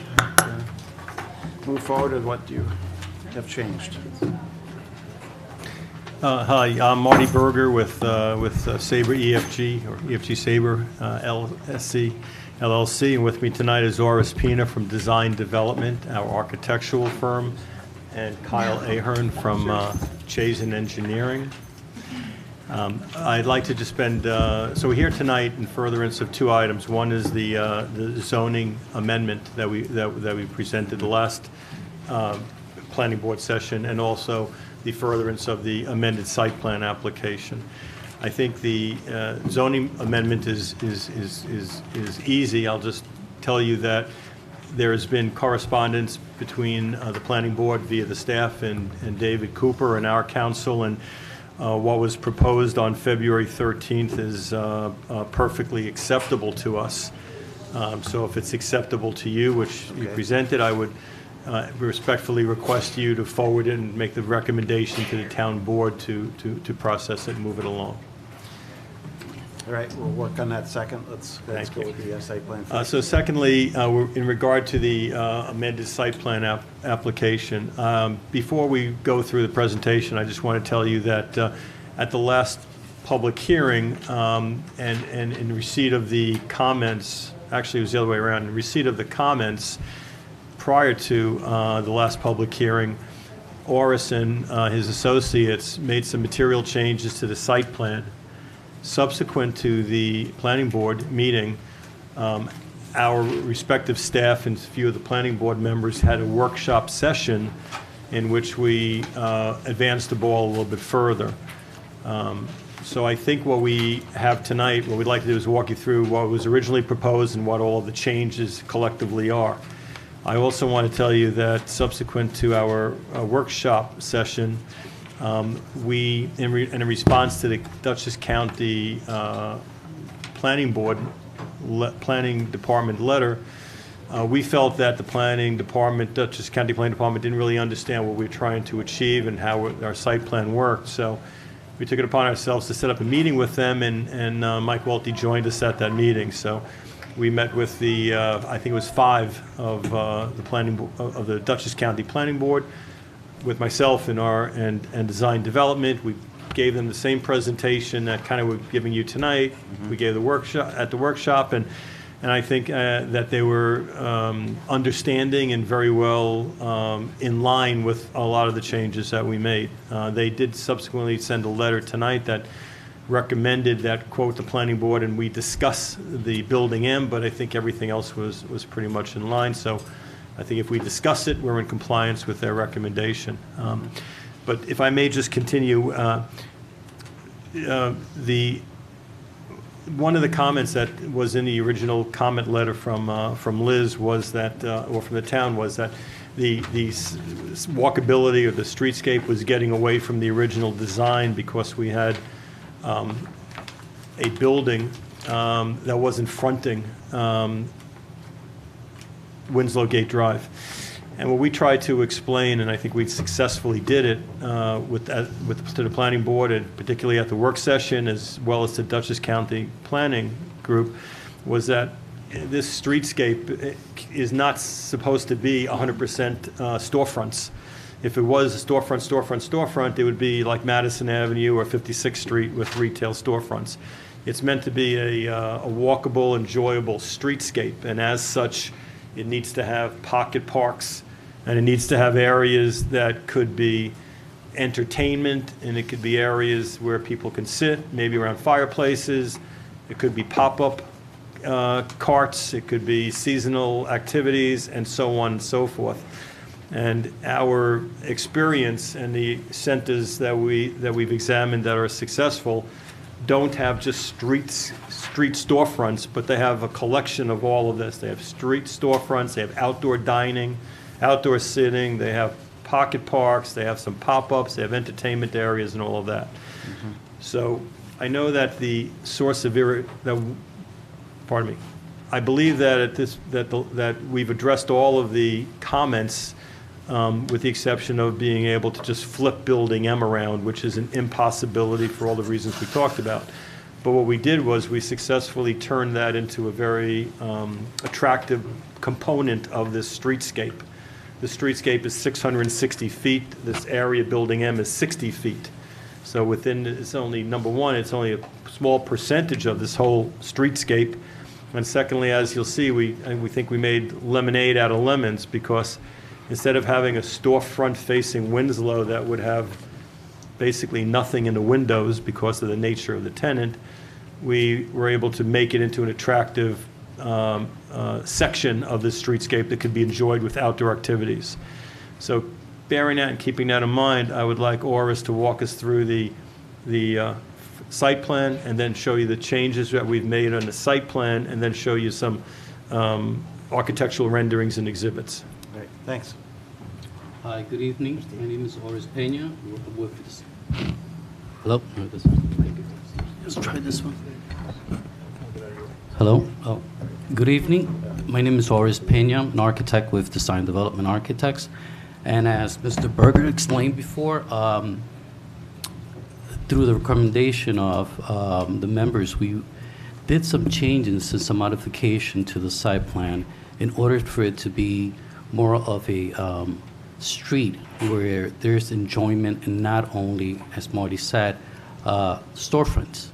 The site plan, the one the one that's on the screen, shows where this would be the entrance to Winslow Gate, and this was the before. This is the tenant M, which faces the backside of it faces on Winslow Gate, and then we have several other tenants. So I'll just jump to the second slide, which shows the different activities. So Well, let's first show the setbacks, the buildings, the changes we need to build in. So let's just walk through the building. So if you look at Building J, the comment was that we lost some of the open space and outdoor Correct. activity. So in response to that, let's go to the next page. We pushed Building back J. We eliminated some of the parking on the left, and we restored some of the open outdoor area. And we did the same with Building I. Building I across the street. So the comment, the fix to the comment was to restore the open space and to push the buildings back, which we did. So in addition to that, we did the infill of, which we call a small plaza in front of Building M. And it'll be a plaza filled with activities. It'll be programmed seasonally with different activities, including having, tabletop games, seasonal trucks, vending trucks, and we have 2 fire pits here in the corner. And I'll just jump to the other slide. These are some of the precedent images of what we see that plaza being. Again, having some food trucks, having some, checker and table games, dining experiences, having art, and just having congregation of people enjoying the space. This is what we envision that small area to look like. Just hold here a second. So if we flip the tenant around, then we would have a storefront with not a whole lot in it. So what we did was, recognizing that we basically created an active area. When we go back to the streetscape, you'll see that we have a few other pocket areas, but now we have a third pocket area. Just go back one. We have a third, no, one more, the other way. Yeah, so now we took this area and made it into something that is really, hopefully, fun. So our company will either program this whole shopping center, or we'll hire a professional firm that does programming. One of our other shopping centers, which is similar to this, they have all sorts of seasonal events on a monthly basis, and it rotates in and out. Here, we've created 2 little areas where we can have fire pits without Adirondack chairs, where we can have tables of chess games and that kind of thing, where in the middle we could have food trucks at certain parts of the times of the year. We can have pop-up stores other times of the year. We created a art wall behind it that could be interactive and also rotational. It's high enough to block anything behind it, but it's not too high where it becomes a barrier. You still see the attractive top of the retail building behind it. So if you go back to the streets with the original Have you thought site plan. about what height that would be? I think we talked about 5 or 6 feet, I as think I we remember. said 6 feet, at least 6 feet. Yeah. Yes, you're not seeing the drive-through, but Yeah. you're able to see the top of the other building. And That's correct. Now, when you look at we'll show you some images of what the retail box looks like, but it's going to be an attractive store. It has windows on the tops and it has a nice tree line. Can you go back to the site plan? So when you look at the site plan, we now have various areas. We have the area in front of M, which could be a real social gathering area. We have the diagonal across the street, which is another area for outdoor seating and dining. And then we have the main plaza on the left, and then further down on the left-hand side, we have another area or two. So it's not too much, because if you had one, it would get boring. But if you have several, you could have different activities. They could be rotating. They could change throughout the year. One visit, you might come to one end. Another visit, you come to another end. So it's collectively, all of these things make up a successful main streetscape. And if you go back to the original example that we had, which was the town center at King of Prussia, you'll see the same kind of thing. So we think that we did a great job of making something better out of, focusing in on what the problem was in response to the comments. Can we go back to the artwork? Next one. Yeah, so this was the last piece I think we needed to address in terms of the comments, the material comments to the site plan amendment. Do we have other images here? Yes, we have. Let me go here. Here.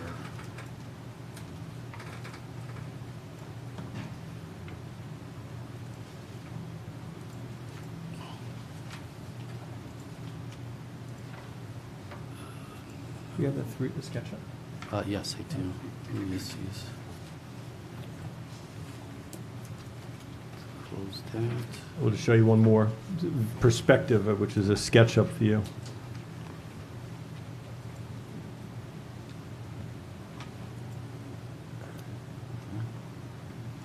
You already have some good artwork there on the wall.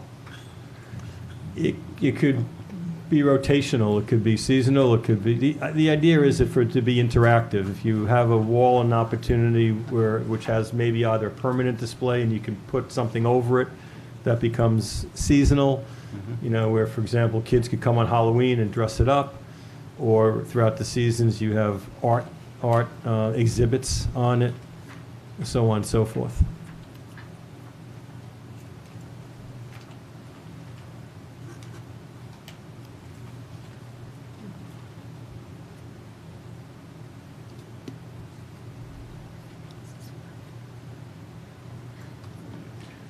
So we think that this is much more interactive in what we wanted to achieve as compared to just putting another storefront. In our conversations at the work session, we did agree not to have other stores facing another direction other than Winslow Gate Drive.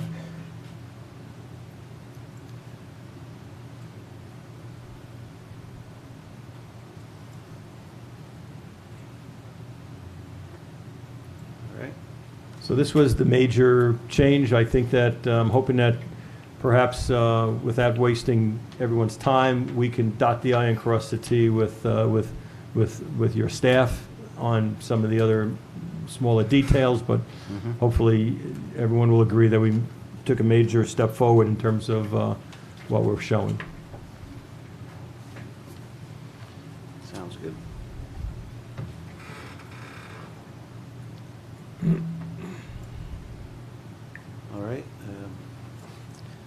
go to Eric.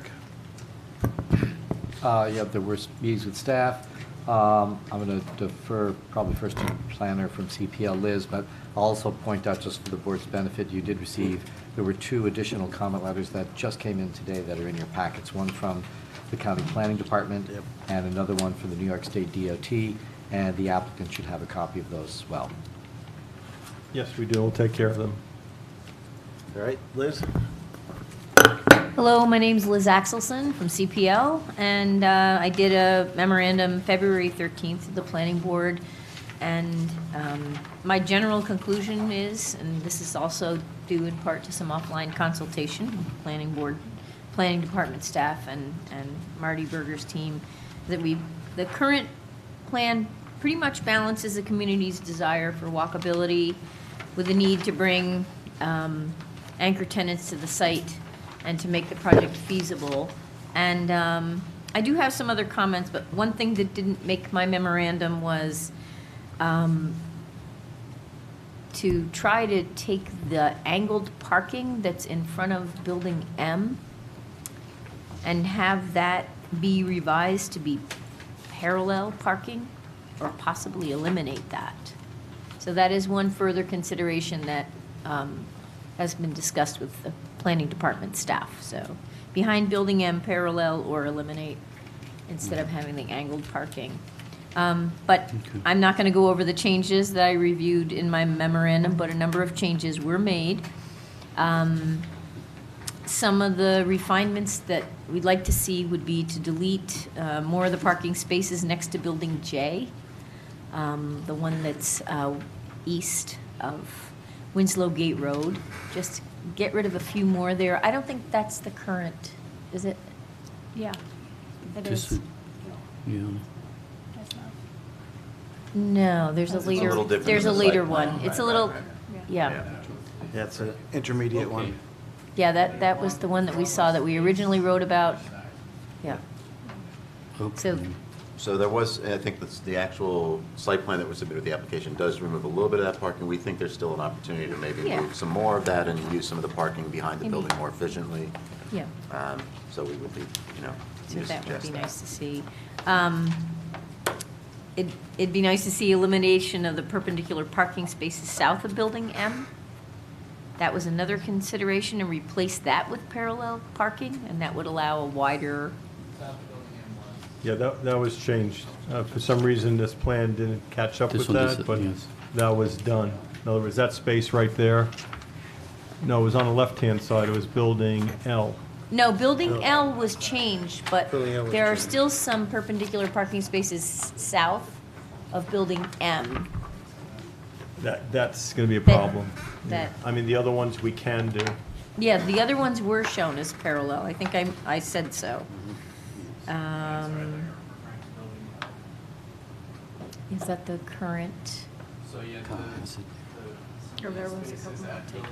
Yeah, you still have, it's, Yeah, it's south of Building L. They were changed to parallel, but these are the ones that are. Right, so those spaces just aren't shown on what's on the screen. Because that was changed literally like an hour before the submission. But yeah, you'll see them here, south of Building L. They went to parallel. They went to that's parallel correct. 3 spaces, and you'll see a larger open space here. It was either 2 or 3 spaces on the south side of that, Right. and 1 space on the north side. And this is the plan that I was looking at, I believe, right?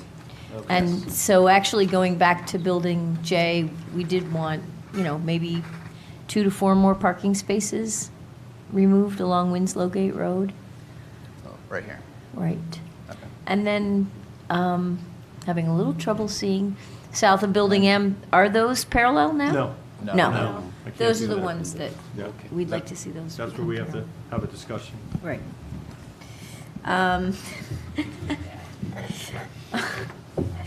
Let's see.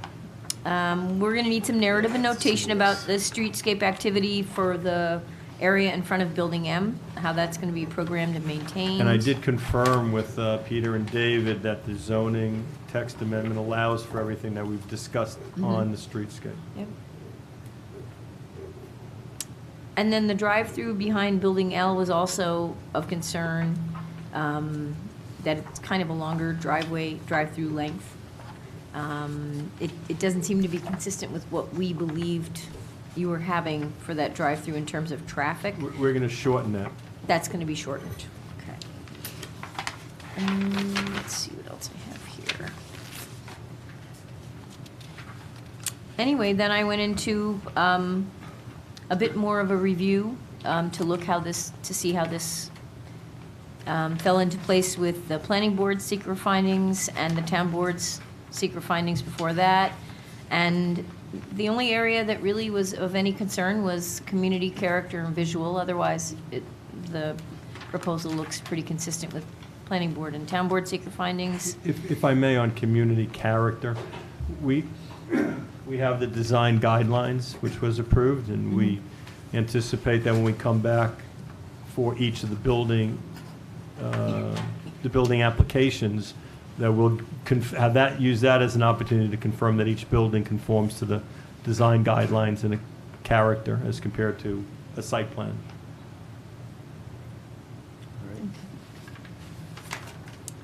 Let's see. So I had some comments about how to address community character so that we can move forward with the next submittal. I'm not recommending any action right now, but there's some other things for the planning board to consider looking ahead. I'm looking at my comments, page 4, number 10. So there's a kind of an overarching concern that we're at a point now where we're up to 5 drive-throughs, I believe. With the original plan, there were 4. And so I think the idea looking ahead is to try to not include any more drive-through accesses than are shown on the current proposed amended site plan.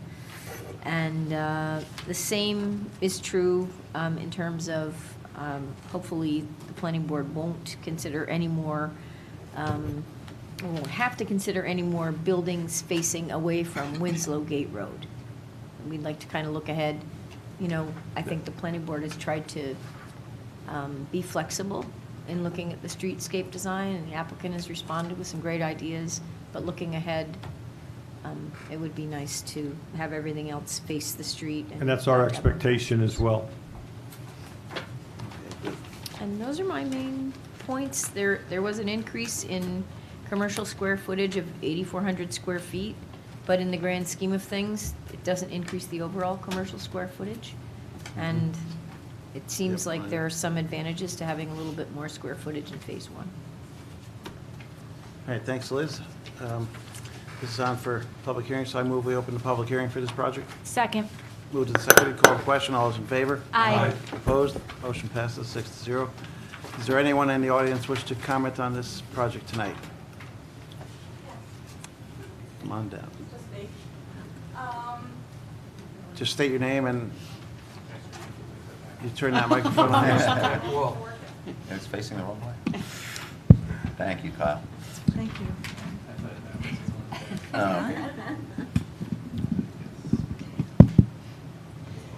Hi, my name is Susan Chopin. I am here as an employee of Hudson River Psychiatric Center. I have been a psychiatric social worker with the state for almost 35 years. It'll be in a few months. I am here because I am concerned about losing the historical perspective and the significance of the original intent of that campus, of that property. It was originally to serve people with psychiatric illnesses, and I would like for us to keep in mind that purpose and not to lose sight of that. There were many thousands of people who lived there, died there, and I think it's really important for us to have some level of recognition of the original purpose. I feel very strongly that it cannot be ignored. There were many hundreds or thousands of patients that lived there. There were many staff there who committed their lives to the care and treatment of the mentally ill. And I believe that I feel very strongly that there needs to be some recognition or some reverence to the original care, to the original purpose of that facility. And I just don't believe it can be ignored. Those lives need to be honored. The patients who live there need to be honored, and the staff who worked for 35, 40 years need to be honored. So I would just like for us to be mindful and maybe come up. I know that there was mention of of a museum or something, but I just really very strongly feel that we cannot ignore the original purpose of that property, and that it needs to be paid proper homage and proper reverence to people's lives who were there. So Thanks. how to go about that, I don't really know. I'm more than happy to help. Liz is retired. She's an occupational therapist. She's retired from Hudson River. I have a couple more months to go. I work for Rockland Psychiatric Center, but I am a Hudson River employee.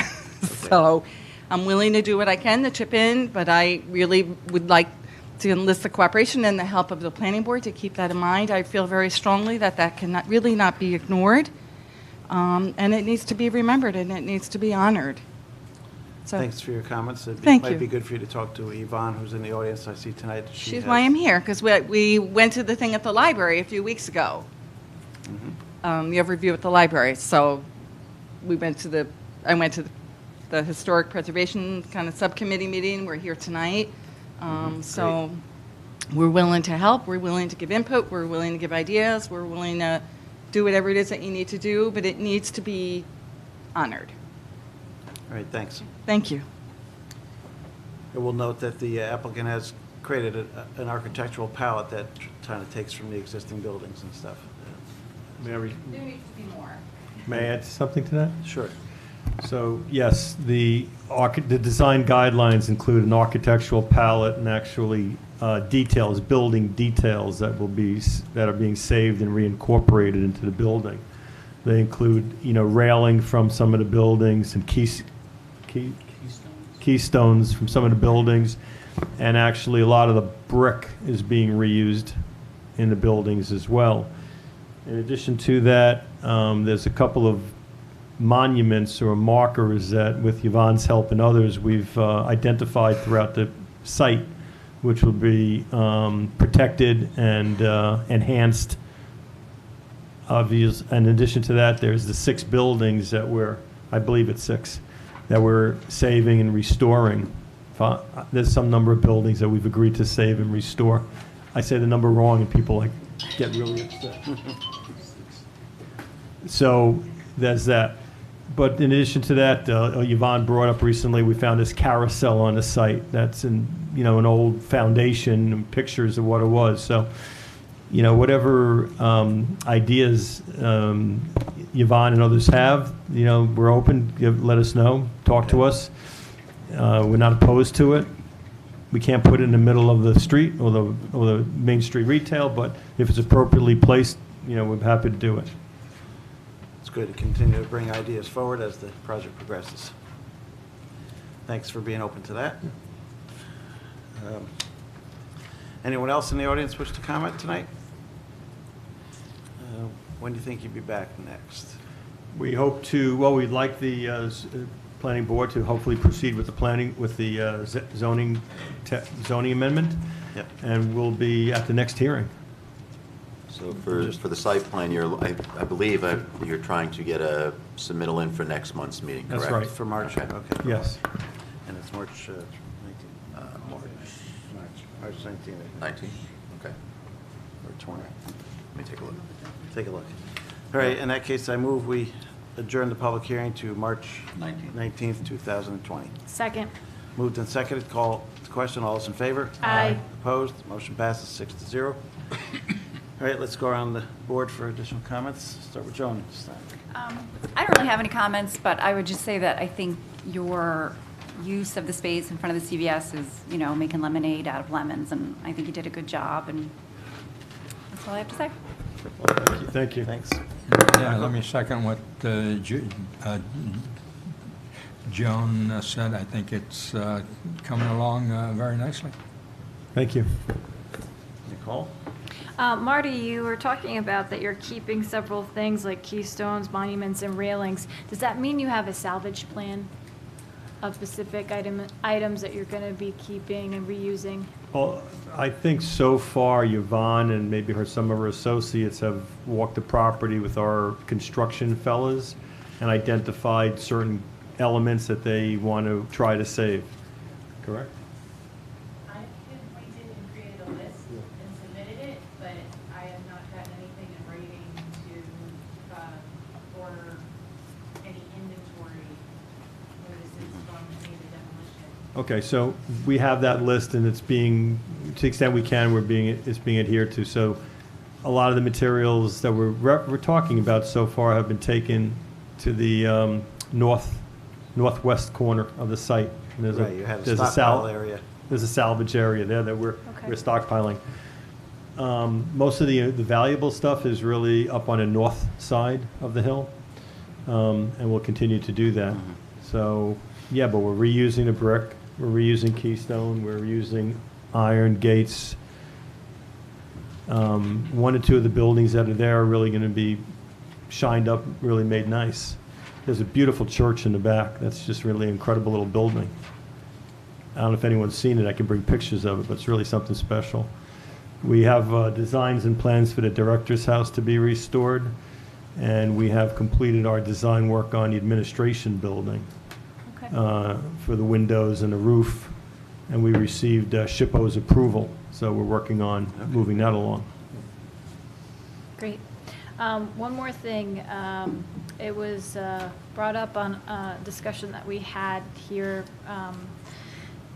We were talking about going green and how this project could go green. So I guess one of my questions to you would be, how do you think you could possibly do that on this site? Like, do you think that you would possibly have some charging stations?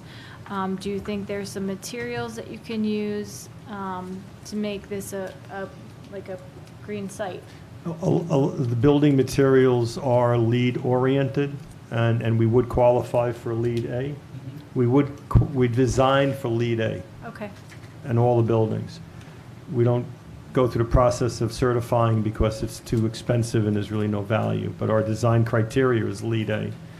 One area that, and yes, we're going to have charging stations. In fact, we had our supermarket approve a location for charging stations recently.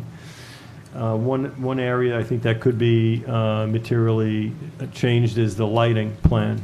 I think that tell me if I'm wrong, but the lighting plan that is approved has a lot of lights that are very low. They're not very efficient. If there's a consideration to having a little bit higher lights, less of them, they're a whole lot more efficient. And that's probably the number one area that we could materially make a change in electrical utilization. Okay. If I could just jump in. Hi, I'm Kristen. I don't know that we've talked, but I actually am the town planner that's the liaison between the departments and the Climate Smart Task Force. So when and as you are incorporating some of these elements, it would be really great if you could provide us with any of that documentation, because the town board did adopt a pledge to be a climate smart community. And then basically this task force is tasked with achieving some of those elements as planning projects as significant as this come online. Okay, so we'll package it up and send it off to you. And also maybe what I can do is I can send you the existing, the approved site lighting plan and what we would recommend. Yeah, sure. And we don't necessarily need to approve. It's just that if when you get to the stage where you've implemented it or you're implementing it, any information you can provide, it would be helpful. That's it. Thanks, Kristen.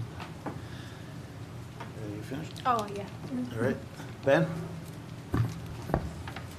First of all, I'd like to say I like it. Thank you. Secondly, I think it's important for everybody to realize that the tenant in Building M, although there's been a lot of discussion about it, is an important tenant to have. That tenant, the CVS, is a draw. There's going to be a lot of people going there anyhow, but that kind of a tenant will bring people in. It's like a marketing thing in a big store, a department store, a supermarket. I mean, that's how I feel about it, so it's very good.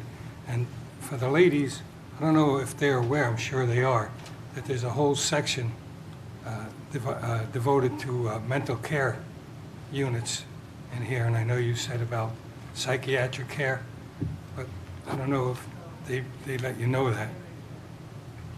Oh, memory. Yeah. Okay.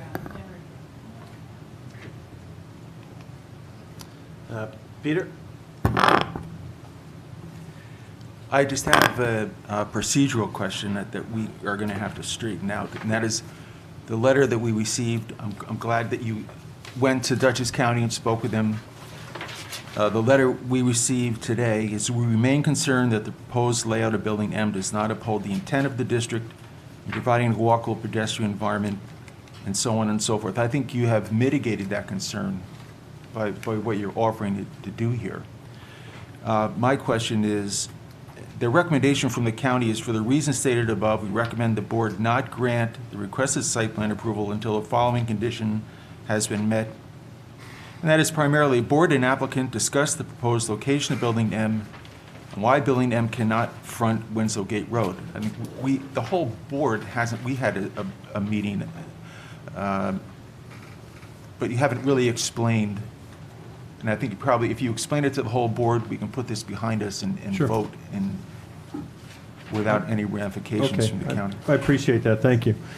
So just for clarity, this tenant, like most tenants of this ilk, first of all, it's a credit tenant. So as a planning board member, Pignelli mentioned, this is critical to our ability to move forward, because out of this whole commercial shopping center, we only have 2 credit tenants, the supermarket and this particular tenant. So we have to satisfy them, because our financing and our ability to go forward is critically dependent upon the 2 credit tenants.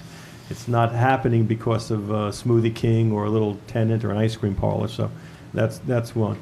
But operationally, this tenant has all sorts of specific, unique requirements. First, they have to have only one main entrance, and the main entrance has to be the closest in proximity to the majority of the parking. So if we turned it around and had their entrance on Winslow Gate Drive, we would have to move the building west and have a sea of parking, or have the parking fronting Winslow Gate Drive, which we collectively don't want, but that's the tenant criteria. And then procedurally, and for all sorts of reasons, the pharmacy has to be close to the drive-through and on the opposite side of the entrance to the store. And that dictates where the pharmacy is and where the drive-through is. Design development attempted 8 different times to rotate the building, move it around, and all 8 times we were denied by the tenant. This is exactly what their needs are. They operate, as you know, thousands and thousands of locations throughout the world, and they understand exactly what works and what doesn't work. And I hate to say it's their way or the highway, but that's what we've kind of come to learn. But most importantly, it's because of their operational needs that prohibit the ability to turn it around. And frankly, if we did turn it around, as I said, we would have a less desirable situation. We would have a parking lot along Winslow Gate Drive.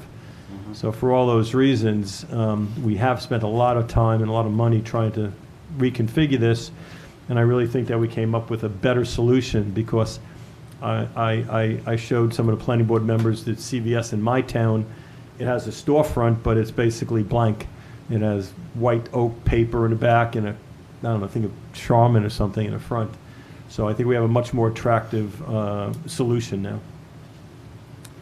Thanks, Marty. Okay, I just want to make sure that satisfies the... Yeah, I spoke to Jen Kokoza today.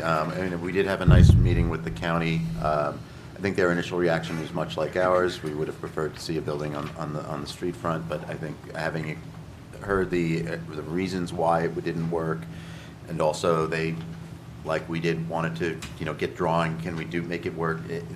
There wasn't a solution that jumped out, and they said, well, we want you to have that discussion on the record, because we, in the future, we want to make sure that we know that buildings should be fronting on Winslow Gate Road and so forth. So it looks like we had that discussion. We did have that discussion. All right, terrific. Yep. Okay, so we get that out of the way. Thank you. And keep in mind, that there can be further mitigation when we get to architectural review as well. Understand. So, okay, great.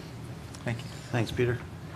My 2 cents, just want to echo, you said you are putting in a charging station. I do see more Teslas on the road all the time, as well as other electric cars, and every automobile manufacturer seems to be creating one now, so it's good that you're providing for that up front. And at the, anywhere where somebody's going to be staying for a certain period of time, like the grocery store or at apartments or at wherever else, something on Main Street. The only other thing I want to say, I do like that you've come up with this alternate plan to have this area with the food trucks and the fire pits, and that will invigorate versus just a blank wall there, which is an initial thought. So this is great to see. The only thing I would echo Liz's comment that if you don't need that much employee parking behind the building, maybe if you could I'll work on that. if you change it to parallel, then you can make that fire pit area a little bit bigger. But other than that, looks good. Also remind you, if you're going to pursue the food truck, to touch base with the zoning administrator and make sure that you're, Yep. in alignment. I asked Peter and David, they seem to indicate that the zoning works for it, but I'll double check again. Yeah, Better let's have that safe than sorry. Yeah, let's have that conversation again, just to make sure. Absolutely.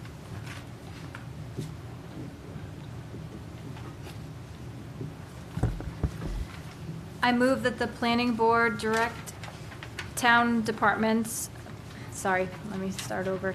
I move that the planning board direct town departments, town consultants, and outside agencies to continue to engage in detailed amended site plan and lot line revision and subdivision review of Phase 1, and direct the applicant to respond to comments of the planning board and those received from town departments and agencies, included but not limited to 1 through 16. Second. Moved and seconded, call to question, all those in favor? Aye. Opposed? Motion passes 6-0. Thanks for coming Thank in you. and Thank you for your sharing the time. updated plans. We do have to talk about And yeah, don't go away. Zoning amendments. Yeah. You're almost out of here. Almost. Just when I thought you were out, they threw you. No, I appreciate it. I want to move this along, so you're good. You're good. Okay, next up is Part B of the Hudson Heritage Project, is recommendation of the town board on zoning text amendments. Go to Eric for that. There are, we did, at the direction of the planning board, their discussion at the last meeting, the consulting attorney, David Cooper, had drafted some amendment changes and worked on them with staff. We've wordsmithed them a bit to address what we think would be more workable, as invited and recommended by the board. And the text of the amendments as proposed by Sabre are presented here with the adjustments that came out of that discussion and that back and forth. And that's what's presented. Also, as before, the specific 5 amendments that were proposed by Sabre to the town board that's how they're formatted here, so that you can choose to take action on them individually. If you like, you can ad hoc act on them collectively, but it's set up to act on them individually. And we did add one additional text amendment as a recommendation from the planning board to the town board, because we realized in the discussion that in the preamble to the amendment to the sections on dining, outdoor dining, and on the use of sidewalks, they said as permitted in the district. However, those uses are not explicitly permitted in the HRD district, so we added a sixth recommendation that you could choose to make to the town board, which would be to provide an amendment to correct that. Sounds good. And Marty, I believe you had spoken that you had seen these amendments, Yeah. and you were okay with the wordings? Yes. Yep. All right. I think we can just go through them all at once here. Should we go around the board quick, see if anybody has any comments on any of the additional words? I'm good for now. Cool. Yeah. Peter? When we discussed this at the last meeting, I raised the question about, we have the southern portion of the project and northern part of the project. The southern is primarily commercial and northern is primarily residential. These zoning text amendments apply to the entire HRDD district. And my question was, should they be segregated? In other words, should these apply only to the southern commercial aspect of the project? The proposal was as an amendment to the zoning, so they would apply throughout. Right, and to answer your question, I don't know that it would be necessary, because based on the development master plan and our site plan review, which we still will hold for these proposals, we will have opportunity to look at the siting of things like outdoor seating and everything else, and there are separations and so forth. Yeah, I understand that, but Yeah. these really apply to the uses that are dedicated to the southern portion of the project. Right, but I guess the option then would be to create a separate zoning district or somehow or define the southern versus the northern part of this, of the HRDD. We didn't think that was necessary. We didn't propose that. I think the only difference in the way that most of these amendments would be applied, north and south, might be, for example, the outdoor dining and the use of right-of-way for outdoor seating. And the way that we constructed the amendments was to tweak the standards slightly and also to make them subject to site plan review, in part because as this project developed, the zoning as it exists now would have required the town board to do those in the development master plan, and they weren't considered, and they didn't really come up until planning board review. And so among the amendments that were recommended is to explicitly make them subject to the development master plan, no change to the town board's authority there, but specifically to make them also subject to the planning board site plan review, so that if lacking that, those uses would not be, by the time it gets to the planning board, there's no opportunity to allow them. And so this provides authority to the planning board to make them possible, whether north or south. Yeah, we So if can't the make planning them board possible. All decided- we can do is make a recommendation. No, this actually hold on makes it this. possible for them to be approved through site plan review. That's part of what these Eric, can I amendments ask you a do. question? Sure. I think what you're suggesting is, so if we come in for a restaurant in the north, and we have to present the site plan, you would obviously say, if you want to put a restaurant there, you can't have these hours, you can't have outdoor seating or any combination of that. I Correct. understand that. As the code stands now, Right. that's true. Correct.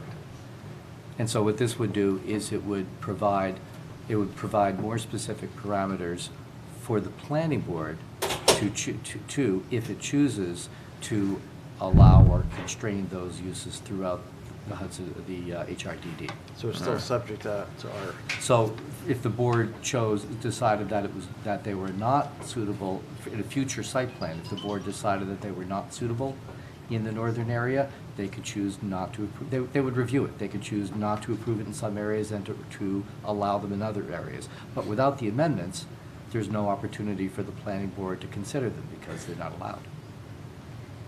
it's just, so we're, Okay. right now, we're I only get it. recommending to the town board to make those changes, and then we could use them to our advantage or disadvantage for site plan approval later on. Anything else, Ben? I think we'll just go through. I move that the planning board recommend to the town board that EFG Saber's proposed zoning text amendment to 210-9 regarding definition of floor area non-residential be modified as shown above and adopted. Second. Moved and seconded. Called to question. All's in favor? Aye. Faith. Opposed? Motion passes 6-0. I move that the planning board recommends to the town board that EFG Sabre's proposed zoning text amendment to 210-9 regarding a new definition of memory care facility be modified as shown above and adopted. Second. Moved and seconded. Call to question. All those in favor? Aye. Opposed? Motion passes 6-0.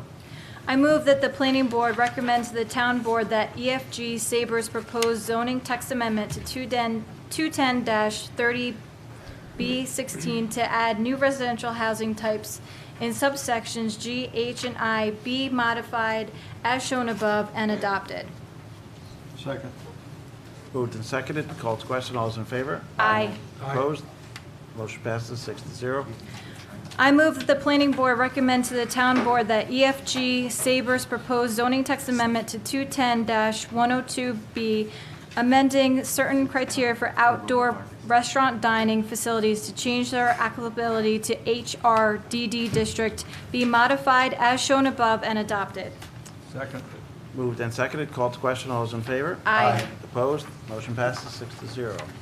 I move that the planning board recommend to the town board that EFG Sabre's proposed zoning text amendment to 210-104.1.b, amending certain criteria for sidewalk, seating, and tables for patrons to change their applicability to HRDD district, be modified as shown above and adopted. Second. Moved and seconded. Call to question. All those in favor? Aye. Opposed? Motion passes 6-0. I move that the planning board recommend to the town board that EFG Sabre's proposed zoning text amendments be modified to add an amendment to HRDD regulations to allow accessory outdoor dining and accessory sidewalk seating and tables subject to site plan approval by the planning board, as shown above and adopted. Second. Moved and seconded. Call to question. All those in favor? Aye. Opposed? Motion passes 6-0. Thanks, everyone. Thank you. Thank you, everyone. We'll see you next month.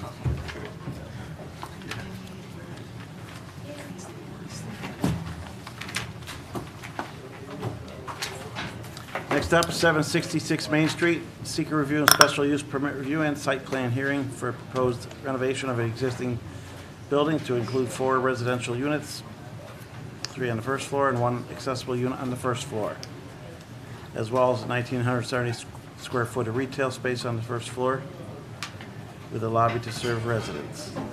Hey, Kyle, you, Zoned ATC, Arlington Town Center. all right, thanks. And it's an unlisted action, RS2 Holdings LLC, the owner. They got it.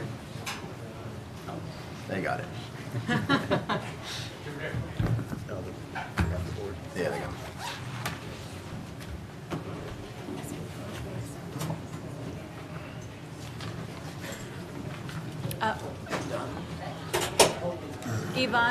Yvonne, I think it was your friend. Yeah, I think so. She was looking at the chair.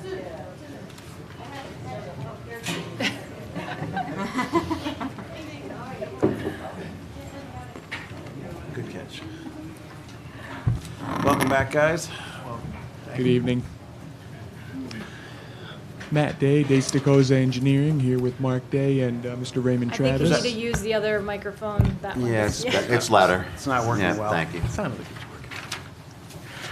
working. Here for 766 Main. Pretty much same as you guys have been seeing it, no major changes. We have been in front of the zoning board. We did obtain the 3 variances required. Okay, great. Pretty much nothing new.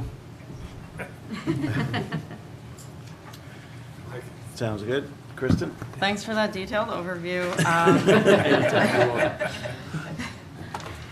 No, yeah, we're gonna keep this quick. So yes, you did go before the ZBA, you received your variances.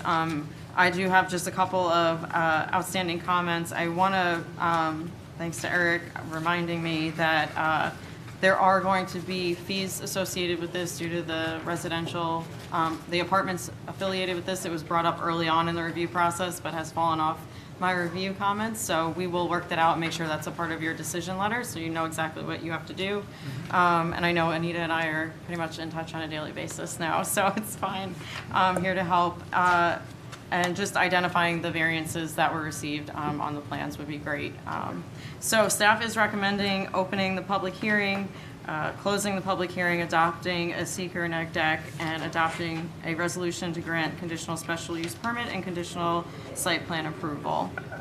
Also, the applicant, I believe, is prepared for architectural review. All right, thanks, Kristen. Any engineering issues with this one? No. All right, thanks, Don. Let's go around the board then for comments. Peter, start with you. Oh, wait a minute, it's a public hearing, let me do that first. Let me move to open a public hearing for this project. Second. Moved and seconded, called to question, all those in favor? Aye. Opposed? Motion passes 6-0. Anyone in the audience wish to comment on this project? Seeing none, I move we close the public hearing. Second. Oh, wait a minute, we got one. Never mind. Captain George Finn from the Arlington Fire District. I submitted a comment on this, appeared to be a recent change for a refuse enclosure on the side of the building. I didn't bring my letter with me, but it referenced the site where it was placed is a concern, and I was curious if there was another area that could be placed where it wouldn't be. Yes. Well, it's an overhang. If you're There's no overhang on this section. on that section, okay. So there's that roof does not go beyond. It's directly on the side, and it's concrete. Okay, I couldn't tell that from the drawing that I saw. So then that's not applicable. Then it's by code. So I withdraw my comment. All right, thanks, George. I was wondering about that myself when I saw your letter. Anyone else wish to comment? I move we close the public hearing. Second. Moved and seconded, called to question, all those in favor? Aye. Opposed? Motion passes 6-0. Now go around the board. Peter?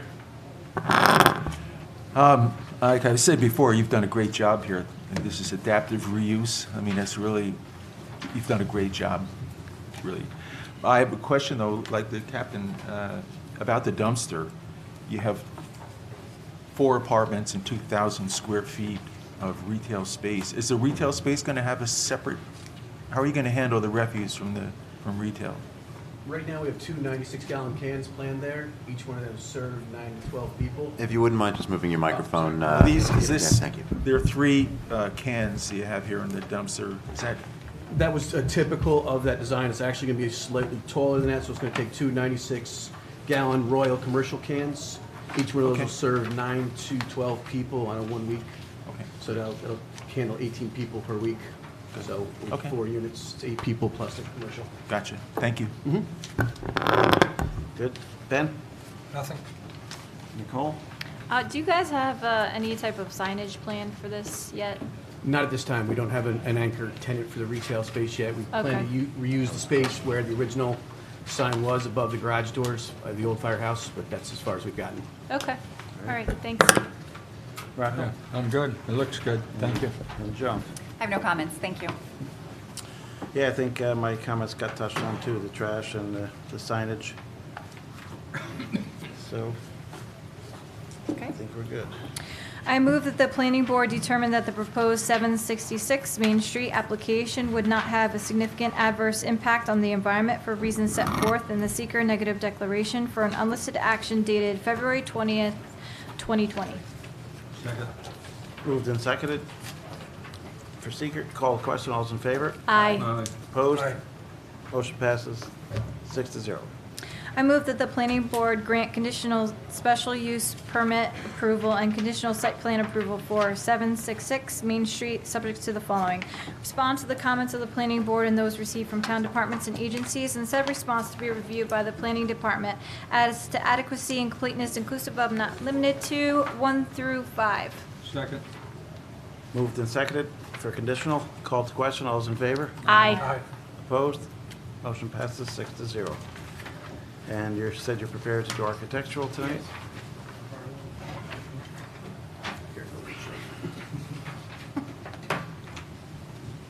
This front of the building, as you guys can Yeah, if you could grab Yeah. the microphone, that would be good. The one on Well, the the one stand with- might work better. Yeah. Yeah, that was Thanks.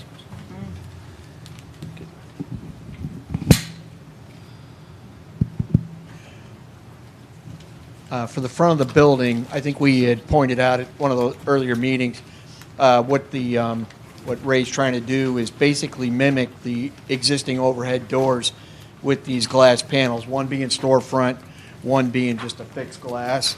The colors that we're proposing on the existing split-face rock is an a la mode by Benjamin Moore. We're using the storefront's going to have a black finish to it, or a black matte finish.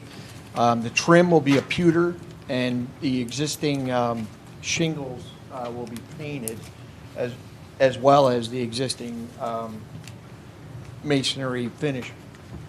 These are the colors that we picked. I don't know if you want to pass these around. This is actually a color. This I'm going to hold up because there'll be blood all over it if we pass it around. This is basically the roof that we're proposing in this area. It's standing seam. Which direction does that go on the roof? Is it It'll be over here, like that. Oh, okay, got it. See the arrow? So it has, yep. It's foolproof. And generally, that's it. They're going to basically bring it back to, as much as we can, what it used to be. Did it used to be similar colors, you thought? Or I think so. I have a black and white photo.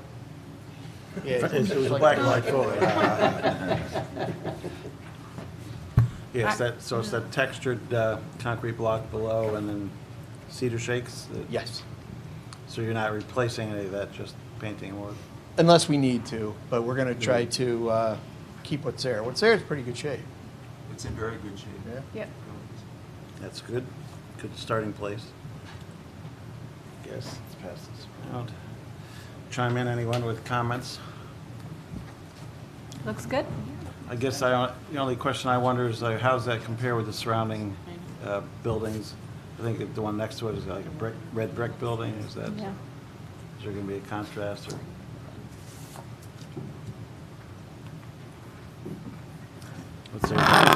If you go down the street, I think eclectic is the best way to describe, the colors of the homes on that street. So this, I think, would really have a calming effect, on the neighborhood.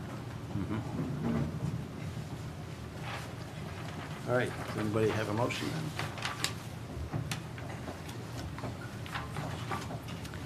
I'll make one. I move we accept architecture as presented. Second. Moved and seconded. Called to question. All those in favor? Aye. Opposed? Motion passes 6-0. It's 5. Ben Oh, left Ben the stepped room. out. It's 5-0. Thank you. Still passes. Thank you. Good to go.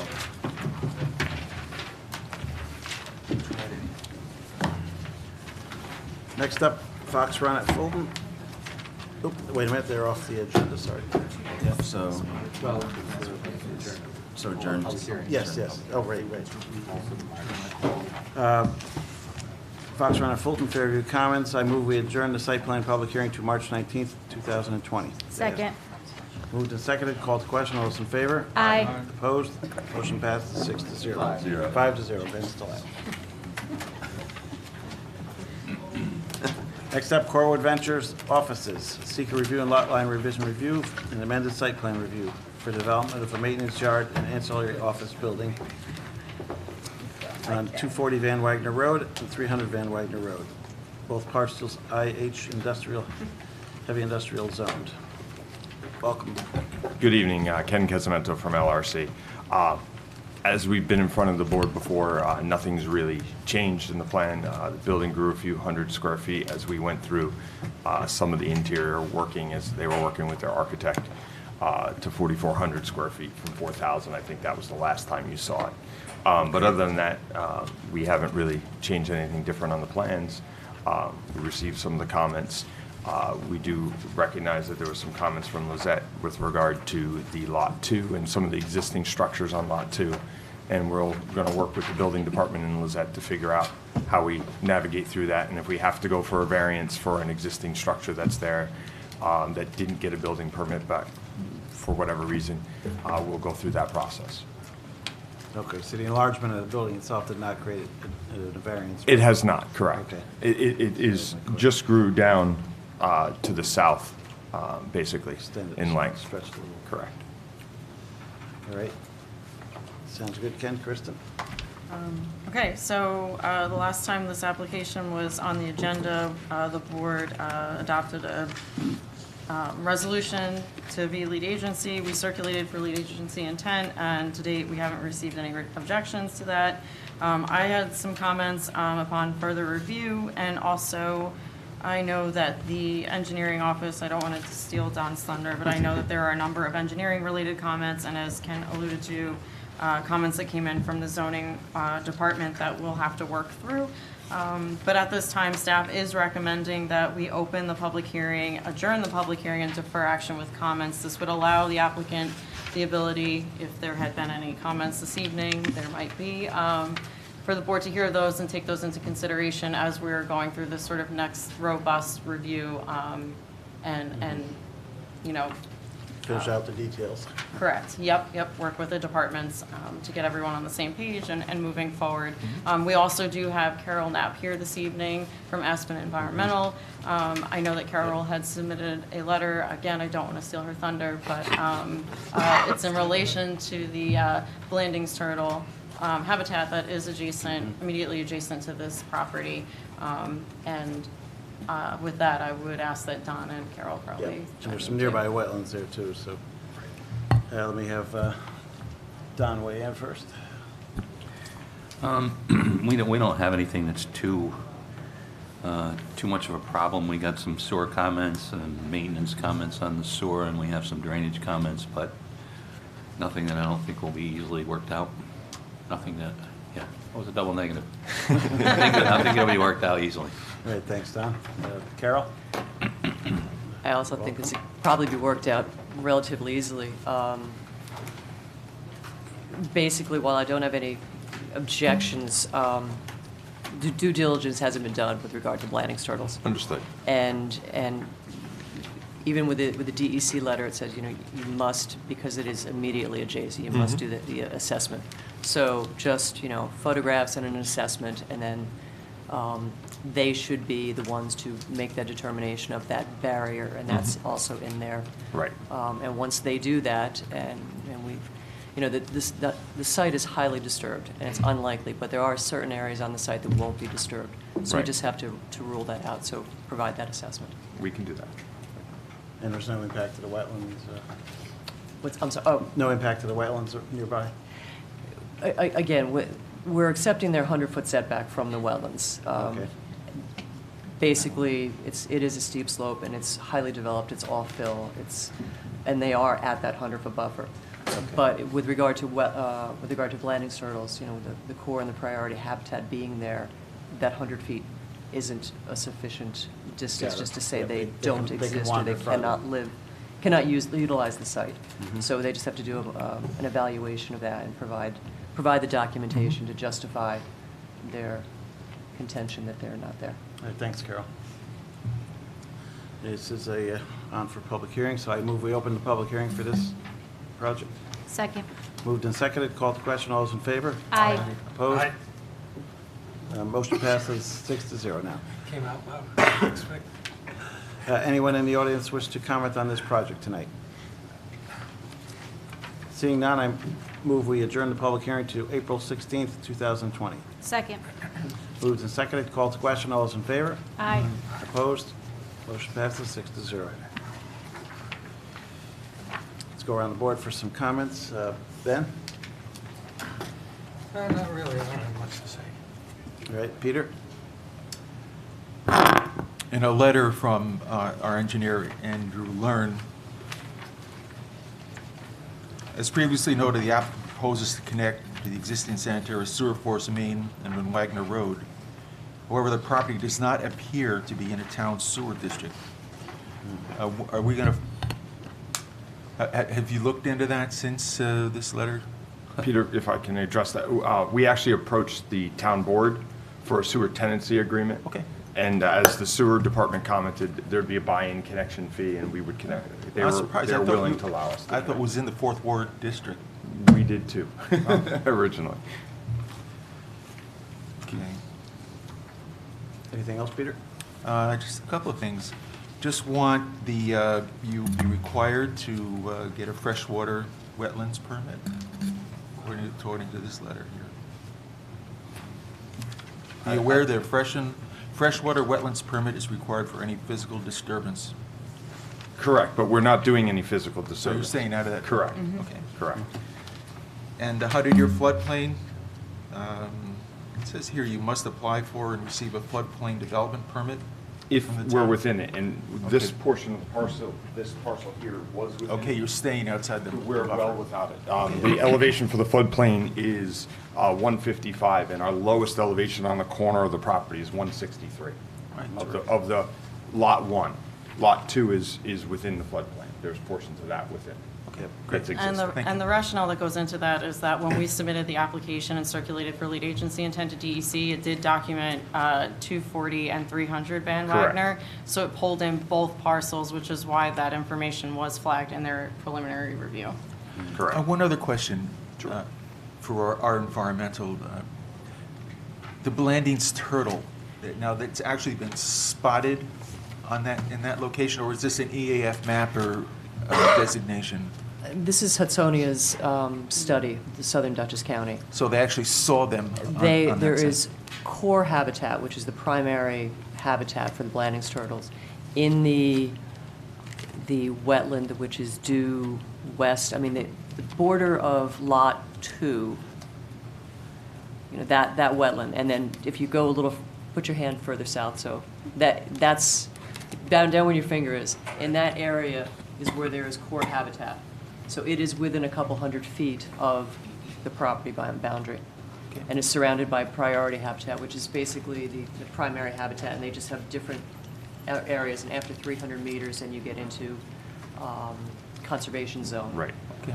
So they are known to exist in that wetland, yes. Thanks. Thank you. Thanks, Peter. Let me go to John. One of the comments identify a privacy fence. Yes. Can you tell us a little bit about that? And it also states it's going to stay. Would you be agreeable to a neutral color for it? Yes, there, let me flip this over. I'll get a mic in 1 second. We did have a section here of privacy fence, and actually after we went out and recently grabbed this area of topo, there is still a berm there, so there is no need for that few sections. I know that did come up in one of the comment letters. There was a section here of privacy fence, and there was a concern actually by the fire department with regard to the fence itself across the road. We're going to eliminate the one across the road entirely. But we were looking to just keep this here, again, to just keep some of the visibility down from there, and we would be agreeable to a neutral color. Okay, thank you. All right. Rocco? Nothing at this time. And Nicole? How many handicap spaces do you have? There's just one. Just one? Correct. Okay. Where is the snow storage removal area? Well, I mean, the whole backside here, it was something to identify that we could, where we could put it. Okay. It's all grass around the area. This area here was where we envisioned gravel station to be, so that would likely during the winter months not be used because it is gravel to plow. But off of this, we can put snow on any one of the sides over in here. Okay. And you talked about you're not really going to be doing a lot of work per se that would be disturbing, for instance, if you did have any turtles go onto your site.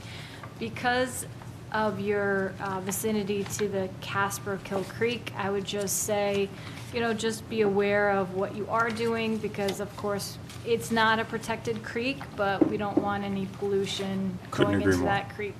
We'll still have erosion control measures along the street, the thing, and depending on what we end up with the DEC and the Blandings turtles, there may be additional screening and fencing that is put in to protect for the turtles, and trenches left open with a trench that they could get out if they get in, that type of process for it.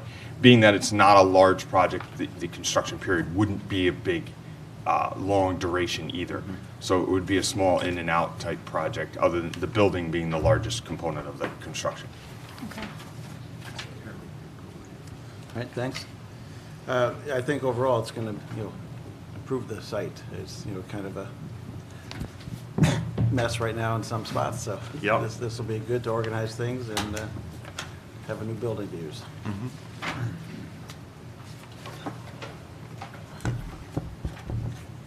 What's that? Yep. Carl, I just have one question. I'm sorry. I did ask this in my letter. Basically, it is a yard that has been used as a storage yard for quite some years. Very compacted soil. Correct.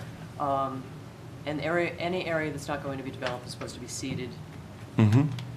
Is there going to be some kind of a ripping of that existing, or are we just covering with 6 inches of topsoil, or how is?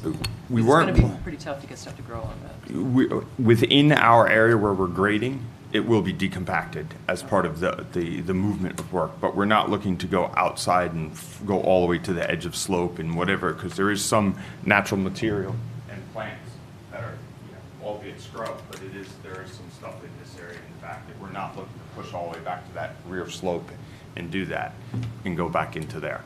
So you're going to, right, but up until your limit of disturbance is not quite to the existing vegetation. Correct. So that strip of area that's we weren't compacted- going past that, no. Okay. Because we weren't going to disturb it all.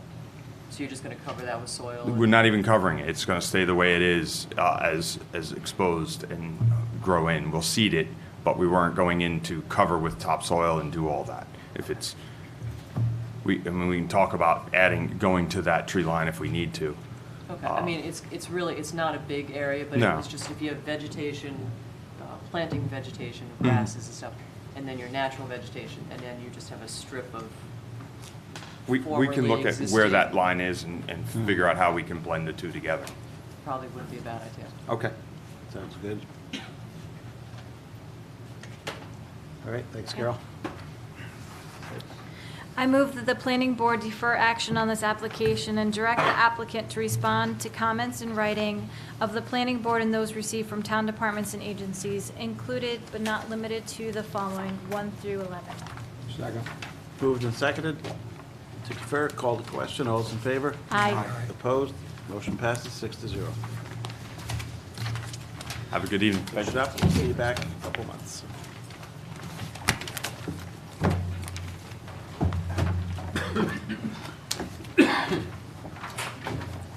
Next up was Vassar Inn and Institute. I move we adjourn the application to March 19th, 2020. Second.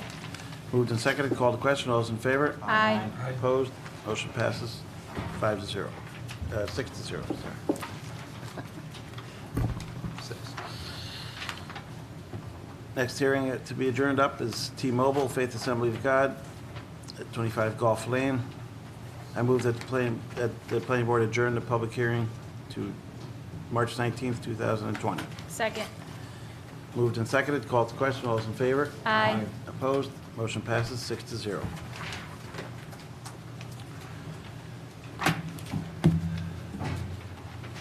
Let's see how we got here.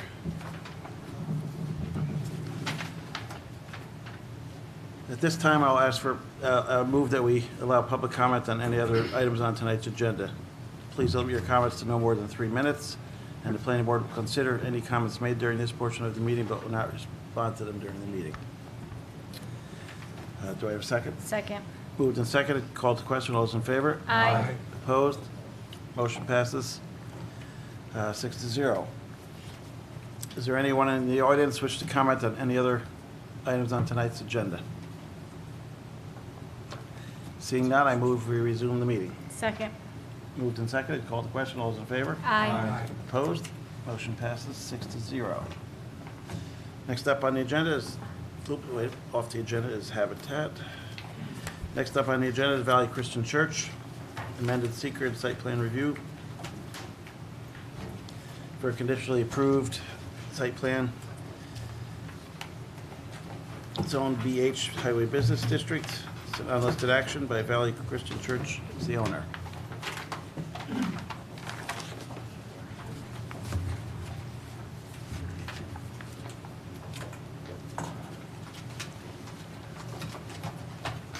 Welcome back, guys. Good evening, members of the board. My name is Susan Alvarez. I'm with Tinkelman Architecture. This is Christian Paggi with Paggi Engineering. What brings us here today is that we got prior approval for Valley Christian, conditional approvals last October, and we are requesting an amendment. As you all know, Valley Christian Church is a non-for-profit organization, and after doing their full assessment of the feasibility of the project, it has come to be that they will not be able to financially do the whole entire project, but it is truly their true intent to follow through with everything that's been approved. I can walk you through the phases if that would be appropriate at this time. Sure. Yep, okay.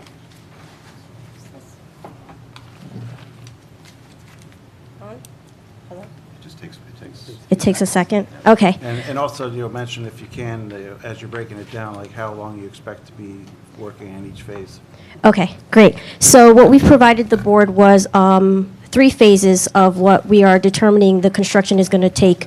The first phase would be indicated in the green. So basically, all of the site conditions, as well as the landscape, is what we plan on doing on the first phase.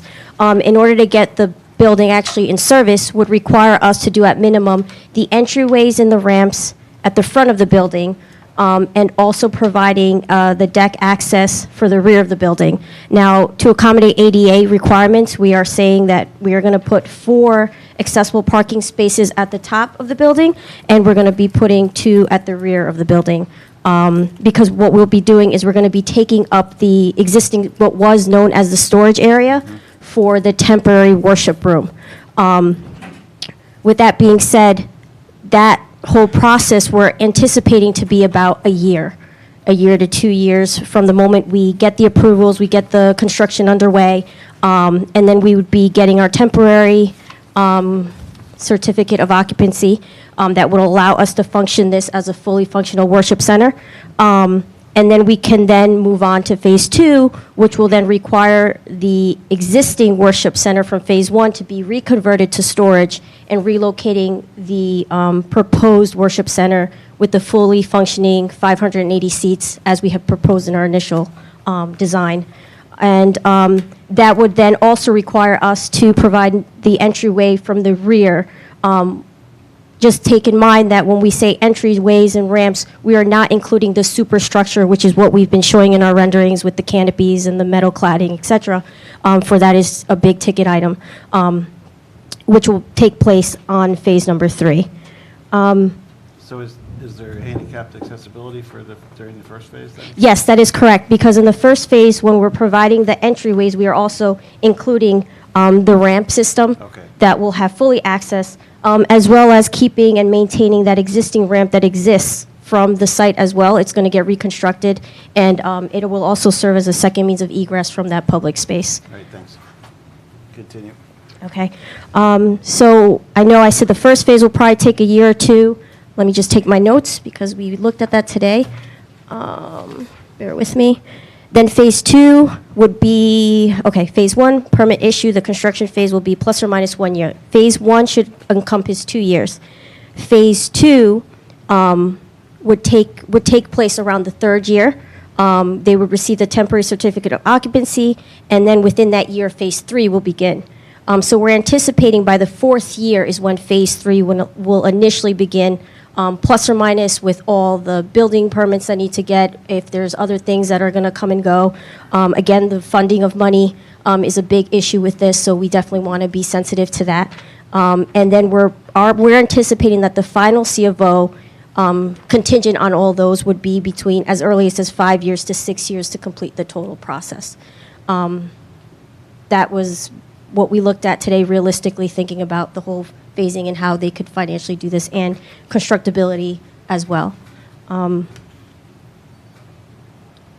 So then that brings me to my second point. I think with that being said, we were, because of the endangered Indiana bats, we were also asking if we could get a an approval to cut down some trees prior to the March 31st, if you guys can consider that as a request.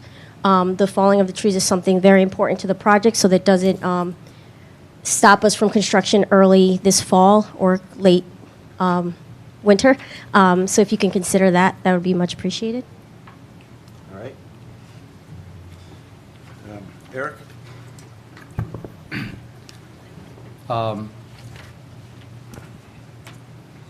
We're suggesting that there's no substantial change to what's being proposed, it's other than time. So staff is recommending that the board might consider waiving the public hearing for the amended site plan. And the recommendation is also, if the board is comfortable with the phasing, to provide a conditioned approval for it. The conditions recommended would include that all of the prior conditions of approval be met. So this is not, this is just amending the previous conditions to allow for the phasing. It's not disposing of the previous conditions. And then lastly, on the tree cutting, we've suggested that if the board would like to consider that, we've provided some conditions that are consistent with the practice of the board, with the practices that have been implemented in a couple of other recent instances where the board found that warranted. There's one, I will point out that for the conditioned site plan approval, we left one blank for the board to fill in. The maximum, it's in number 3B. Maybe taking into account what the applicant suggested, they suggested up to 6 years. That might be an appropriate amount of time to allow, but that the phasing not provide for an indefinite approval effectiveness, but that it have some time frame. Yeah, that's why I was making some, asking what, how long you thought each phase would be. So we'll put 6 years on that. All right, thanks, Eric. What do we got engineering-wise and SWIP-wise, Don? Is that all right? We don't have any concerns about the amendment and the way it's broken down or anything. The only question still on our minds is there's no amendment at the moment for sewer, so the assumption is still a combined pump station? Yeah, right now, we're still in communication with the owner of the adjacent property, and hopefully that will be resolved very soon. We're actively working towards that, so yes, we're still pursuing the pump station. Okay. I mean, that's what shows on your plans at this point. Yep. So, thanks, Don. And Carol, you have some comments, I believe. Okay, my initial concern was the infiltration basin, thinking that it could have been shifted a little bit further into the site to avoid disturbance of the existing berm and all the vegetation. Christian adequately shifted everything to avoid the berm in its entirety, or the down gradient, sorry, the up gradient side of the berm. So all vegetation will stay, and therefore he was able to indicate a proper limits of disturbance. So I'm now comfortable with the site plan as far as letting them cut the trees prior to the final sign-off and before the March 31st deadline for the Protection Indiana bats. So, all good. All right. Sounds good. Thanks. Just to clarify, we did move everything away from the berm, so there won't be any grading or disturbance of the berm. There will be some clearing up to the crest of the berm, just because there's some vegetation on the inside of the berm and some trees that lean into the property that could also be impacting the infiltration basin. So those will come down, but no trees or brush will come down from the crest of the berm and towards the outside of the property. So, and that's all within the limits of disturbance. That's good. It'll maintain its integrity then. Yes, exactly. Good. All right. Let's go around the board for comments. Nicole, start with you this time. Sure. Yep, so ultimately you guys will have to receive some sign permits for any signs that you want to put up. I saw that there was some comments from the fire department stating that there was some apparatus movement and utility plan information that they were still looking for answers on. I don't know if you guys have gotten with them or not. Sewer department said that the existing septic system has failed and needs to be remedied. So I know you guys need to deal with that. And then water department. Have you guys done the backflow prevention for them? We have, we have all of the comments from all the different departments. Okay. The sewer really is the outstanding item, and once we have that resolved, we'll be submitting responses to all the comments, including the fire apparatus. And so the applicant and us take no exception to any of those comments. We'll be resolving them. Okay. And to the satisfaction of all the departments, so. So we haven't yet coordinated that with the water department. Okay. But we will be doing that before we submit for chairman's signature. All right, sounds good, thanks. Thank you. All right, and Rocco? Good. Good luck. Joan? Thank you. Do you know if they plan on having any signage before Phase 3? The renderings don't indicate signage. Yes, we are actually in the process of looking at that. We might have to go back to zoning because we did get our approvals. So we just want to confirm that we're still within, and we're conversating right now because where we were going to have the initial sign was actually on the superstructure. So we may have to actually put it on the front facade. So with that, we are definitely taking that into consideration and conversation right now. Okay, thank you. All right, thanks. Ben?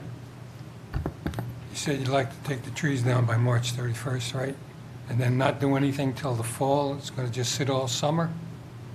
We want to start construction as soon as we possibly can. So again, the biggest holdup right now is just resolving the sewer. So we're actively trying to bring that to a resolution so we can submit the revised site plan with all the comment responses, get the site plan signed, and submit for building permit application. So we hope that all happens fairly quickly. So if we can get that wrapped up in the next couple months, then we will be out there in the next couple months. So we'll be out there as soon as we possibly can. Okay, good luck. And Peter? Ditto. Good luck, and thank you for all your good work. Oh, thank you. The only question I had was like with the different phases of the building, you were going to put some windows in the front. Is that part of the first phase, second phase, third? That is correct. Depending on the, for example, I believe on the front elevation. It was part of our submission package. Since we are working on Phase 1, any windows pertaining to Phase 1 will have windows on this facade. When we get to Phase 2, we will put on the windows on Phase 2. So yes, we will be adding them. Okay, thanks. I'm good then. I move that the planning board waive the public hearing for the site plan as amended in accordance with Town Code 210-151L because the proposed amendment does not warrant a full site plan review or a public hearing. Second. Moved and seconded to waive site plan hearing. Call to question. All those in favor? Aye. Opposed? Motion passes 6-0. I move that the planning board grant conditional site plan approval. Lead agency. Sorry. I move that the planning board as lead agency hereby determines that seeker review for the proposed site plan as amended is substantially unchanged from and consistent with the previous October 17, 2019 negative declaration for the Valley Christian Church project, and therefore the planning board reaffirms said October 17, 2019 seeker negative declaration. Second. Moved and seconded for seeker. Call to question. All those in favor? Aye. Opposed? Motion passes 6-0. I move that the planning board grant conditional site plan approval for the Valley Christian Church site plan as amended for implementation in 3 phases, subject to the following. 1 through 4, adding the following note that amends that the October 17, 2019 condition number 11, standard condition of approval regarding the valid period of site plan approval to allow for development in 3 proposed phases as follows. This site plan approval shall be void if construction is not started within 1 year of the date of the planning. 6 years. 1 year. I'm sorry. Oh, sorry. I'm not. 1 year of the Ahead date of planning board approval and completed within 6 years of the date of such approval. Prior to its expiration, the site plan approval may be renewed by request of the applicant for up to 2 additional 90-day periods. The applicant shall receive no notice of the pending expiration, and it is the sole responsibility of the applicant to renew the site plan approval prior to its expiration. Second. Moved and seconded to grant conditional. Call to the question. All those in favor? Aye. Opposed? Motion passes 6-0. I move that the planning board approve site tree felling activity consistent with the approved bat mitigation prior to chairman's signature of an improved site plan, expressively subject to the following. 1, tree felling activity may commence prior to March 31st, 2020, and thereafter is prohibited between March 31st and October 1st in accordance with New York State DEC guidance. 2, prior to chairman's signature of an approved site plan, site clearing activity is restricted to tree felling only. Such activity shall not include relocation or removal of trees or bush, the use of heavy equipment, or any ground disturbance. 3, such tree felling activity shall be restricted to the subject site. Off-site activities proposed by the site plan shall not commence prior to plan signature by the chairman. 4, no tree felling activity shall occur until after town acceptance of a plan showing the limits of disturbance, LOD, consistent with conditions of site plan approval, inclusive of Aspen environmental comments dated 2/12/2020 regarding conditions to adjust the location of the stormwater basin to avoid disturbing the crest and down gradient side of the existing berm in the rear of the property to the maximum extent practicable. And 5, prior to commencement of any tree felling activity, a site restoration agreement shall be executed subject to town legal approval and a financial guarantee filed for such restoration in an amount to be approved by the town engineer and the director of municipal development. Second. Quick question. Did you say October 1st? I said October 1st. October 31st. It's October 31st. I'm sorry, It's written- October. It's written wrong here. March 31st to October 31st. I don't know why, but the negative declaration had that date. I noticed that too. The Oh, really? negative Okay. declaration had the October 1st in it, which was taken from the project documentation. I didn't trace it back. Okay. Right. No problem. So actually, if you want, you could say that that date can be, well, if it's in the neg deck, it's in the neg deck. Right, it's fine. They're going to do it next month, this month anyway, Right. but just. Sorry. All right. Seconded again, and Second. call to question. All those in favor? Aye. Aye. Opposed? Motion passes 6-0. Thank you very much. Well, thanks. Good Have a luck good with the night. project.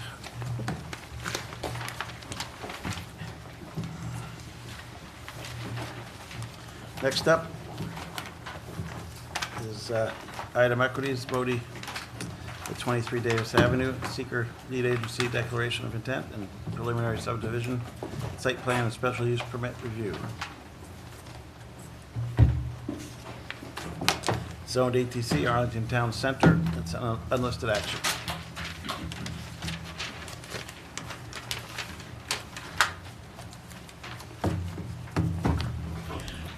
Good evening, Mark Day, Dane Stokoza Engineering.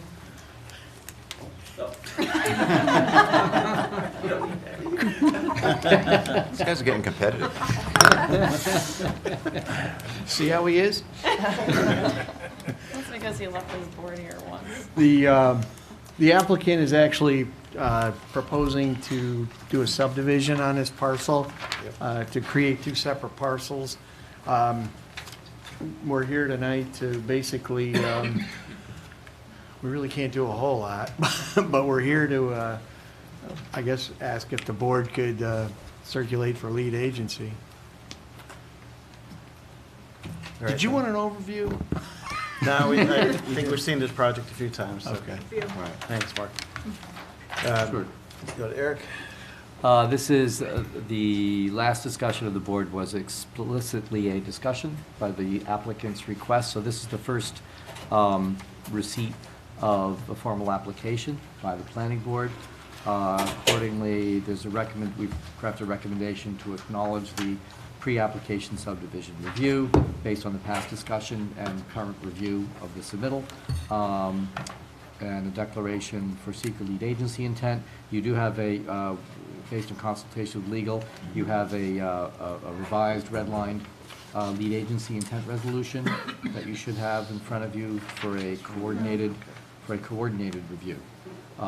This is to cover in the event that the agreement ends up requiring a town board approval, that we've already covered that base. We haven't identified any other involved agencies other than that potential. And then lastly, deferral. Again, there's a revision here pending the establishment of a lead agency. All right, thanks, Eric. Let's just go around the board for this one. Peter? Just waiting to see the legal document, that will address the special use permit and parking. Ben? Nicole? The only thing that I saw was the water department comments about the fact that the existing meter is currently on Lot 2, so that a second water service would have to be installed for the original building. Correct. Are you talking to them about that? Yes. Okay. Okay. Separate. Rocco? Okay, a quick thing. What are the chances that there will be parking wars? Of what, I'm sorry? Parking wars Oh. between the two owners there. I mean, is it the same owner? It is the same owner. It is Okay. now. Yeah. Oh, it is now, but Well, when it splits yeah, up. obviously, when it's subdivided, it could be conveyed, but as far as he's told us, it's not his intent. So I can speak to that a little bit. Before this project is completed, there will be a document that exists that includes, among other things, a cross-parking easement between the two properties so that the parking current levels will be maintained. And then if the board recalls, when the special use permit was granted, there were concerns that there wasn't a sufficient amount of parking. So the document will also address the scope of the use and the fact that it can't become a more intense use, which would require more parking, because there simply isn't any more parking to be available. So those documents will all be part of the legal document that will be at the end of this exercise. Okay, thank you. Yeah, so those restrictions will apply if it was sold to someone else. I have no comments. All right, and that was my main comment as well, the shared parking issue, so I think we're good. Okay. I move that the planning board acknowledge completion of pre-application subdivision review based upon previous site plan review concluding with a 12/14/2017 approval. Discussion of a potential subdivision application on 1/16/2020 and review of the present subdivision application submitted 1/27/2020. Second. Moved and seconded. Called to question. All those in favor? Aye. Opposed? Motion passes 6-0. I move that the planning board declare its intent to be lead agency, environmental The review. secret. What? The secret.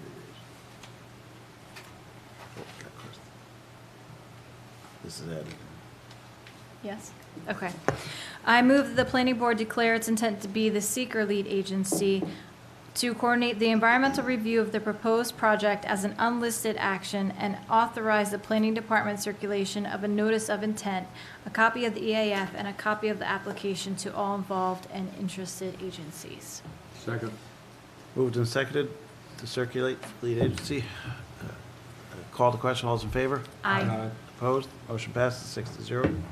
I move that the planning board defer action on this application pending the establishment of lead agency and direct the applicant to respond in writing to comments of the planning board and those received from town departments and agencies, included but not limited to the following 1 through 9. Second. Moved and seconded to defer. Call to question. All those in favor? Aye. Opposed? Motion, you're in favor, right? Motion passes 6-0. Thank you very much. All right. Take care, Mark. Next, it's 44 LaGrange Avenue. Seeker lead agency declaration and intent and special use permit and site plan review for proposed replacement of a single-family residence with a mixed-use development at 44 LaGrange Avenue. And let's see, commercial ground floor and 3 one-bedroom dwellings on the second floor, and a proposed 8 parking spaces at 39 LaGrange Avenue. It's an unlisted action in ATC, Arlington Town Center Zone. Welcome, guys. Introduce yourself and explain the project. Michael Lockwood, I'm the architect. This is the design consultant, John Sullivan. He's going to be explaining the project. This is the one of the owners, Christopher Ilardi. Hey. How you doing? Thanks for waiting it out here tonight. Oh, no problem. It's This is actually a lot of interesting. projects. This is cool. Good evening. Thank you for the introduction. This application involves a few moving parts here. First of all, 44 LaGrange Avenue, there's a existing single-family residence. The applicants are proposing to remove that. Project's located in the ATC zone. The new proposal consists of a mixed-use building, approximately 5,300 square feet. Ground floor will be commercial use.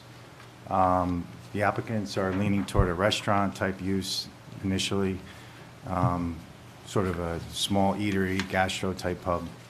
The second floor will consist of 3 residential units, each a one-bedroom dwelling, about 690 square feet to 850, I believe. In order to satisfy the parking requirements, the applicants acquired 39 LaGrange Avenue, I believe, this past fall. So part of this proposal will involve 7 parking spaces located at 39 LaGrange Avenue, which is within 80 feet of this property, or 80 feet of 44 LaGrange. The initial site plan showed,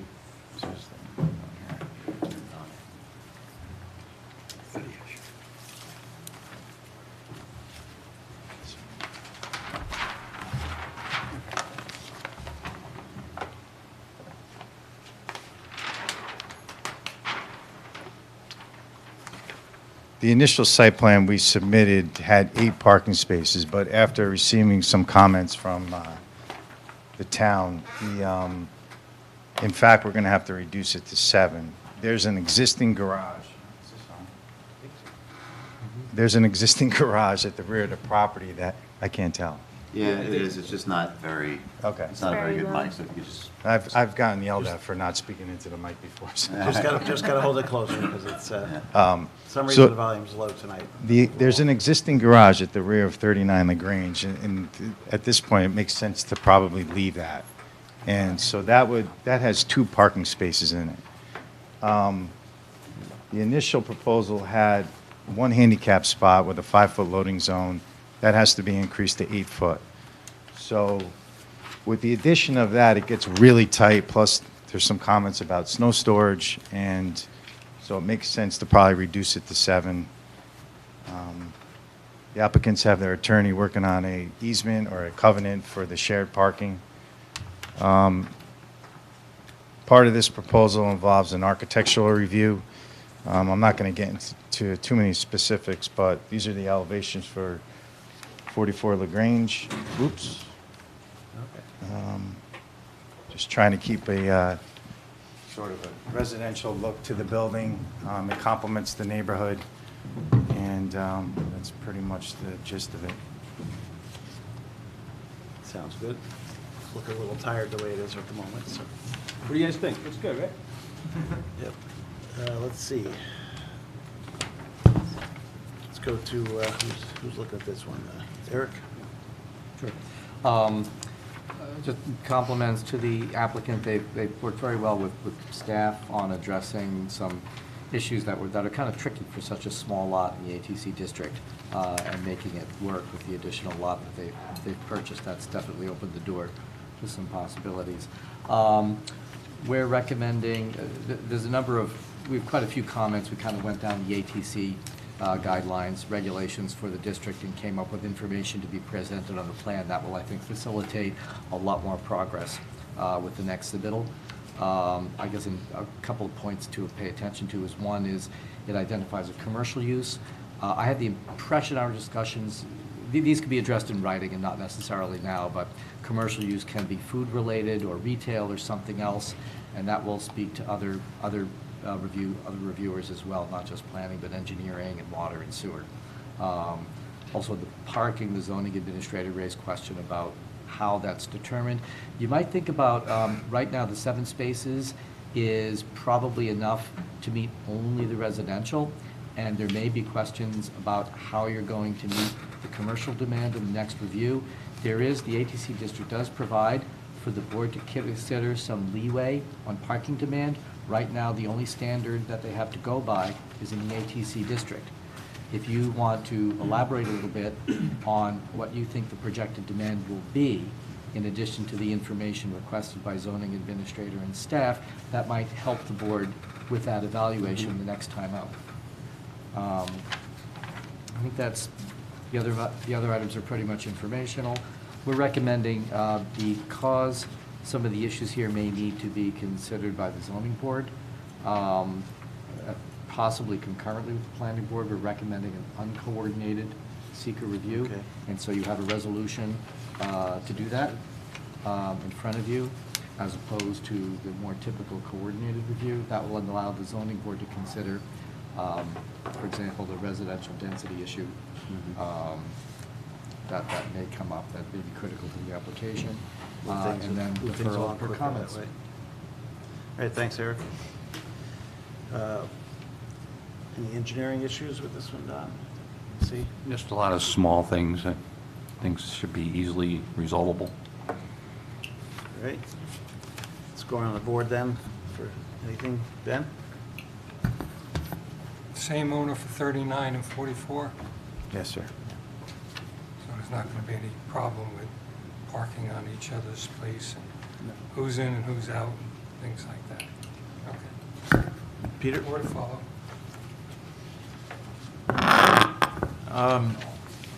I'm only seeing one handicap parking space here at 39.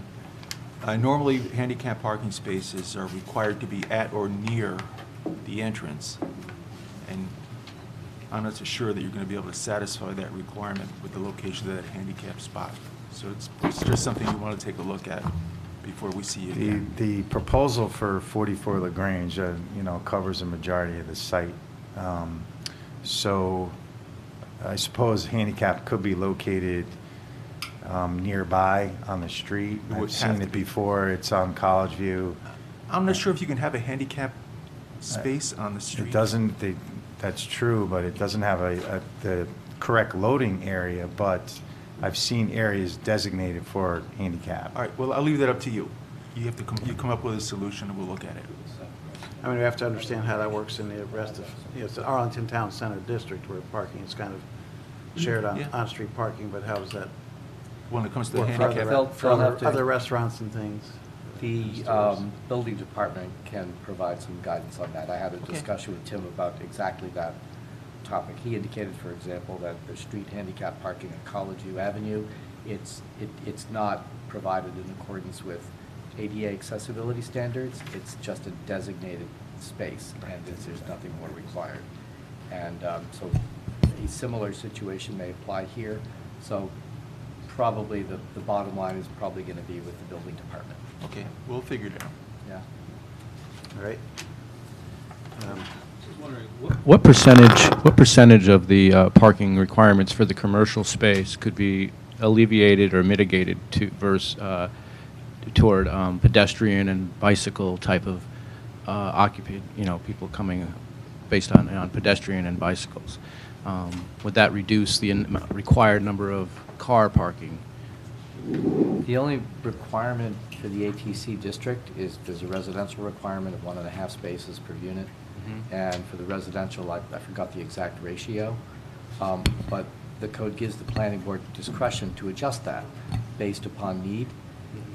It does allow, the section allows for some amount to be addressed by on-street parking. It doesn't provide any ratio, so it's really a discussion with the board. The board does have a requirement in the off-street parking guidelines to provide that the uses have sufficient parking somewhere. So I think that's the standard that they'll go by unless there's a more So for specific- example, though, with 766 Main Street, which we had on earlier tonight, we of course wanted to make sure that all of the residential parking was met off-street because you're not allowed to park overnight during the winter time. But the commercial space in that instance, all of the commercial space parking is being satisfied on-street. Okay. You know, we have to, it's not the same block or anything, you know, we have to look a little bit at your area and make sure we, you know, feel comfortable with it, but I think that's the direction we would be looking here. Okay, thank you. I just want to indicate that in terms of the residential portion of this proposal, we're satisfying all the parking requirements for that. It's 1.5 per dwelling unit, which would be 6, and we're proposing 7. Okay, great. Nicole, anything? The area behind 44 LaGrange, you have Billy Bob's. Part of that is yours, right? Yes. Okay. So we're gonna need do we have a copy of that easement yet? We submitted, I saw in the comments that the easement, it was submitted with the application, but only one copy was given. Okay. I guess I should have given 14 copies. Okay.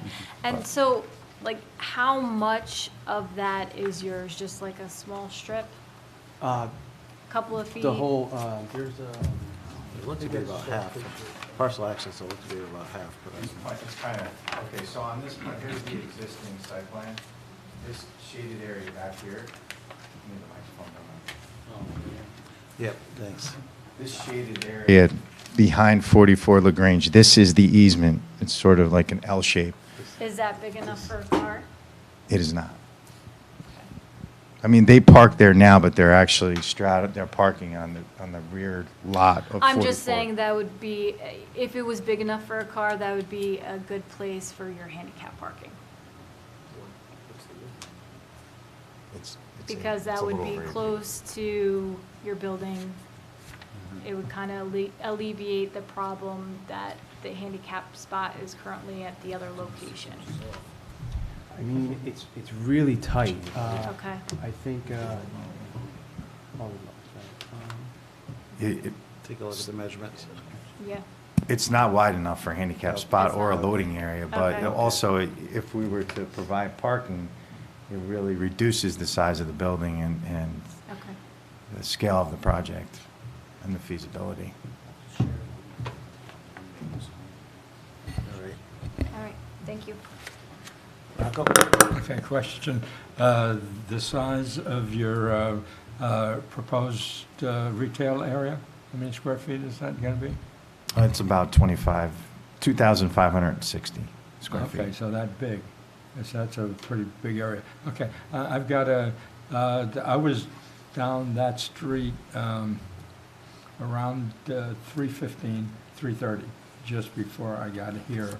And the street was pretty filled up with cars. And if you're proposing off-street parking for the retail space, that's going to be very difficult, I think. I know at the other end of LaGrange Avenue, there's an office building. Right. And I think there's people, and, you know, generally in the surrounding area, I believe people that work sort of park on LaGrange Avenue Yeah, I during don't the know day. how you And can so stop that. if it's a restaurant-type use, maybe later in the evening, the parking dissipates or to some degree. So, and the building on 39, that business will still stay? That's a parlor. It's a salon, yes. All right, salon, so during the day, they've got enough parking there to handle both the residential and them? It seems to be, I think it would work. No, there's no residential now, so that's why I'm asking. I believe it would work, yes. Okay, and I think there was a comment also regarding the width of the street, whether or not the cars could even park there from a safety point of view.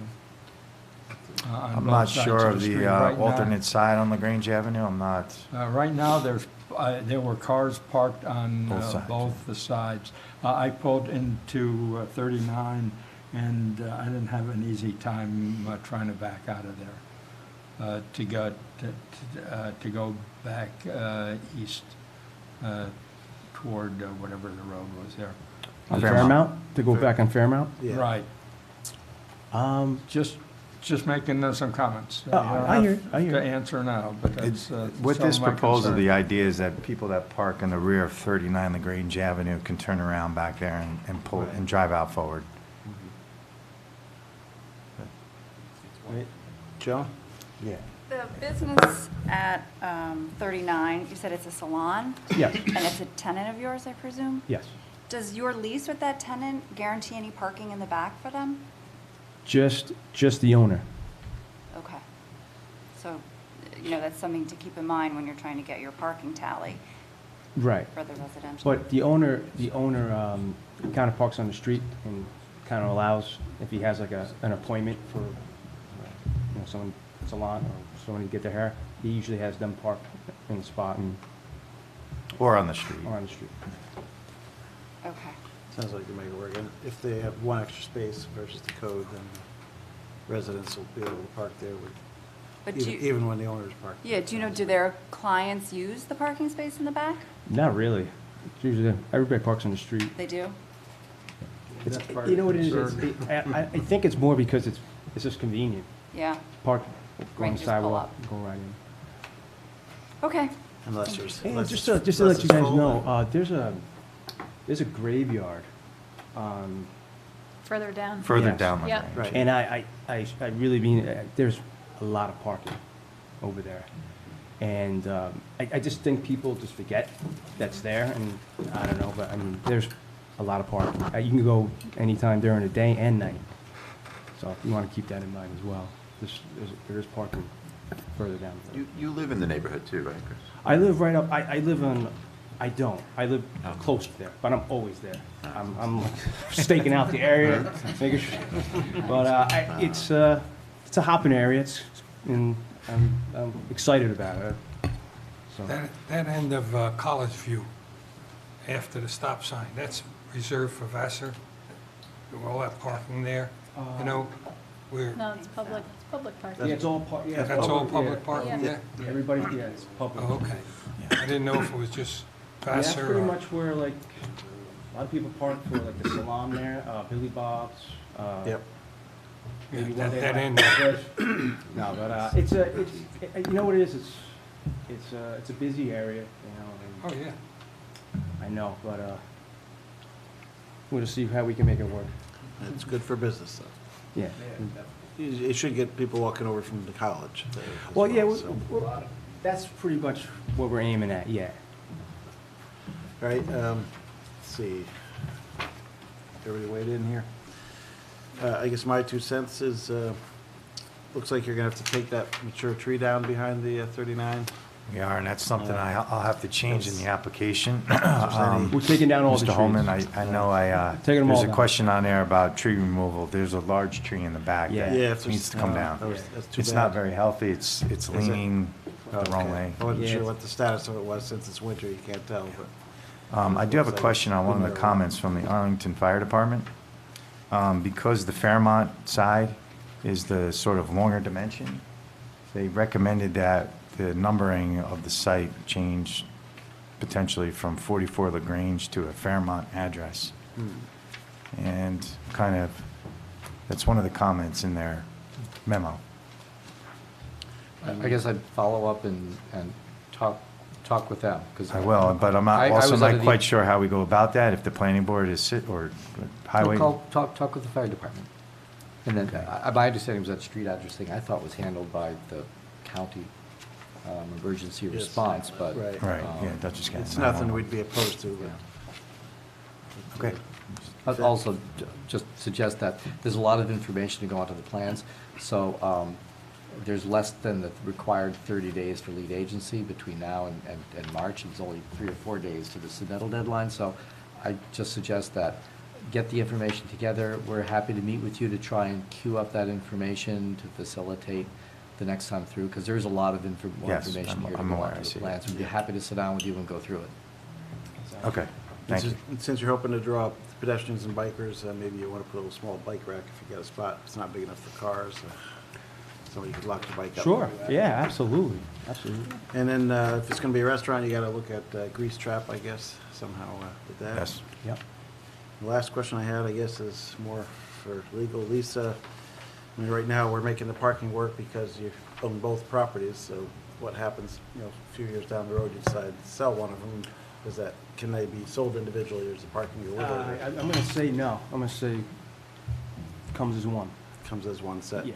Well, that's one option, and I know you indicated that your attorney was working on a shared parking agreement, so the other option is to just have an agreement that gets filed and okay. gets deeded in perpetuity. Yep. So if one does get sold. Then you still have they have that Right. agreement, they can use those parking spots. Right, we would need some legal document to ensure that the parking for 44 would remain available on 39. Okay, just want to make sure that's squared away since there's two Yeah, parcels. we're working on that now. Yeah. Okay, great. Looking good. I move that the planning board determine that it will conduct an uncoordinated seeker review of the proposed project as an unlisted action. Second. Moved and seconded, called to question, all those in favor? Aye. Opposed, motion passes 6-0. I move that the planning board determine that this application is incomplete, defer action on the application, and direct the applicant to respond in writing to comments of the planning board and those received from town departments and agencies, included but not limited to the following 1 through 10. Second. Moved and seconded, called to question, all those in favor? Aye. Opposed, motion passes 6-0. Thanks, good luck. It's always good to see reuse Thank you of the very old much. building, and looks like a good project. Thank you, guys. Next up is 11 Wolsey Lane subdivision, pre-application subdivision review. Get you.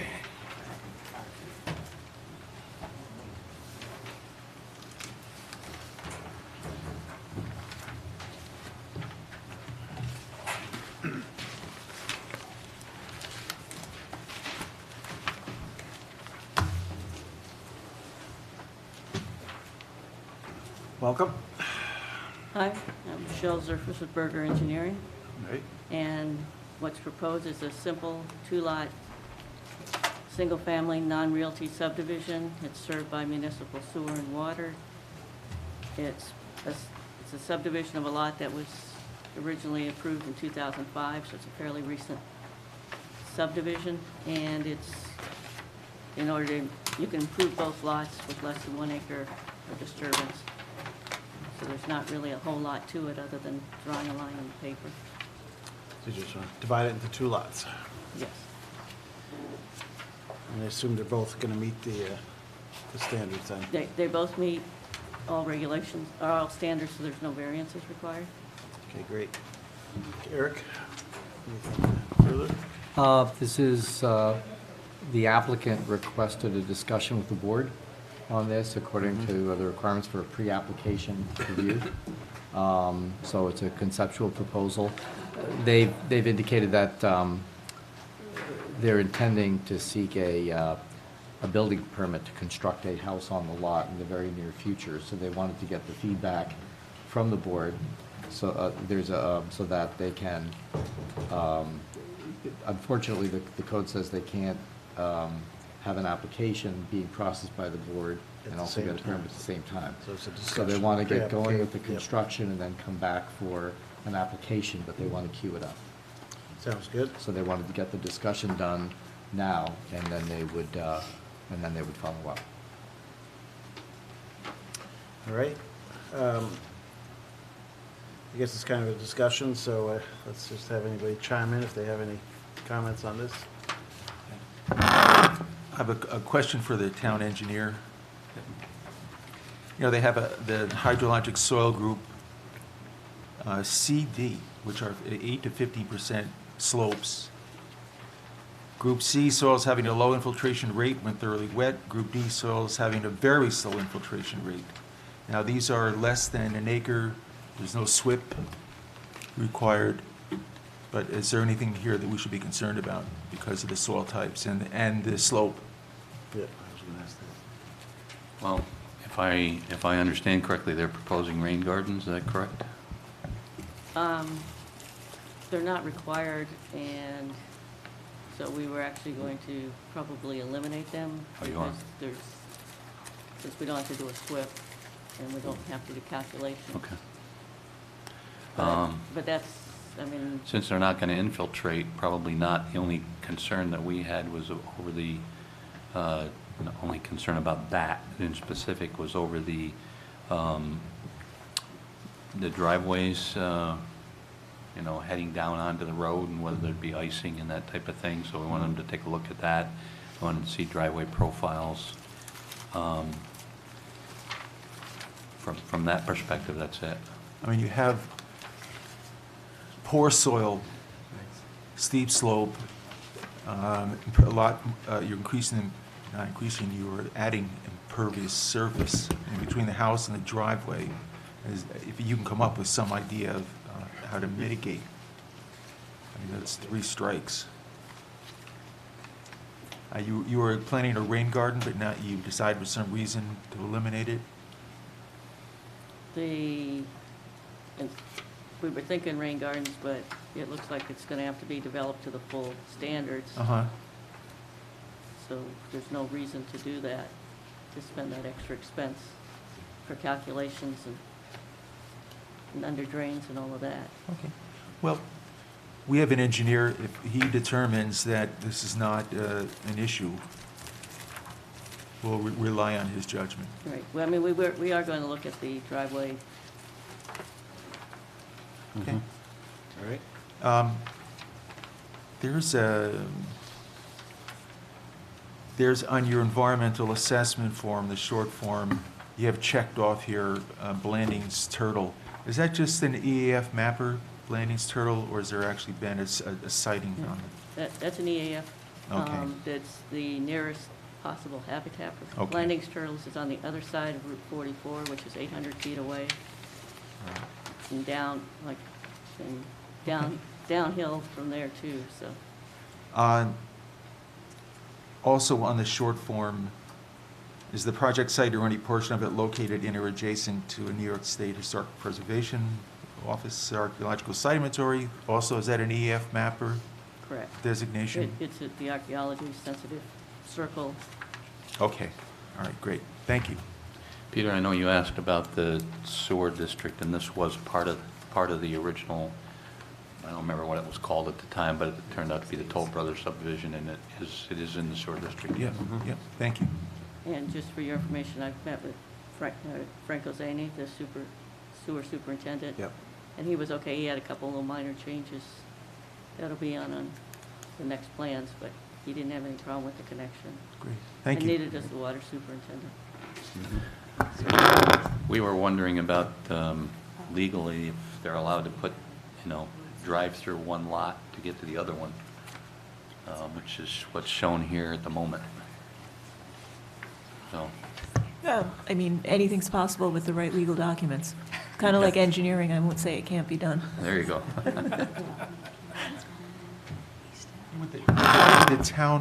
Would the town require access, though, if it were in an easement? Say if there were a break in the main, they would have to have access to it? Well, I think he's talking about driveway access as opposed to sewer access, or were you talking about? Yeah, I was talking about driveway. The driveway, Yeah. it's not a shared driveway, but you have, crossing the other properties. Yeah. Right. If there were Cross sewer easement. potentially crossing, the town might be involved, but I still think it would be private. In this instance, it's simply the driveway on the surface, so the town doesn't need to be involved in that. There is a sewer crossing between the two lots, a lateral, not a main. And Sure. again, the sewer superintendent has seen that and had no problem with it. He's happy. So you're not able to do the subdivision line in a way that keeps the driveways on their own property? No, in order to meet the bulk regulations, Bulk, we okay. had to do that, and then we moved the driveway forward.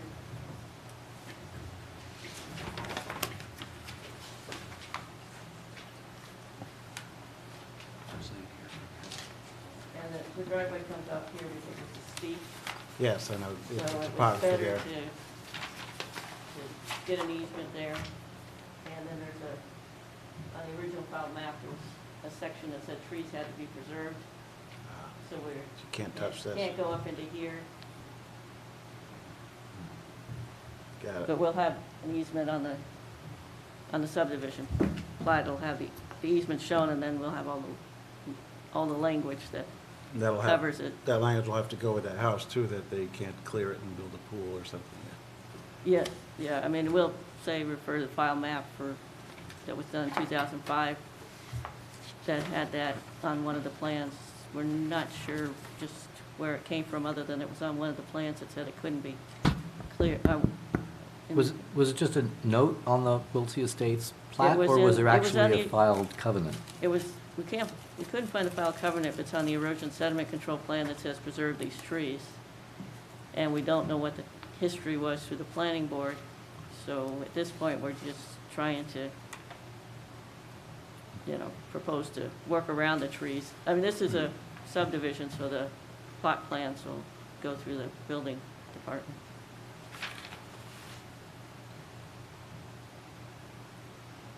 Probably wanted a buffer to the neighboring house.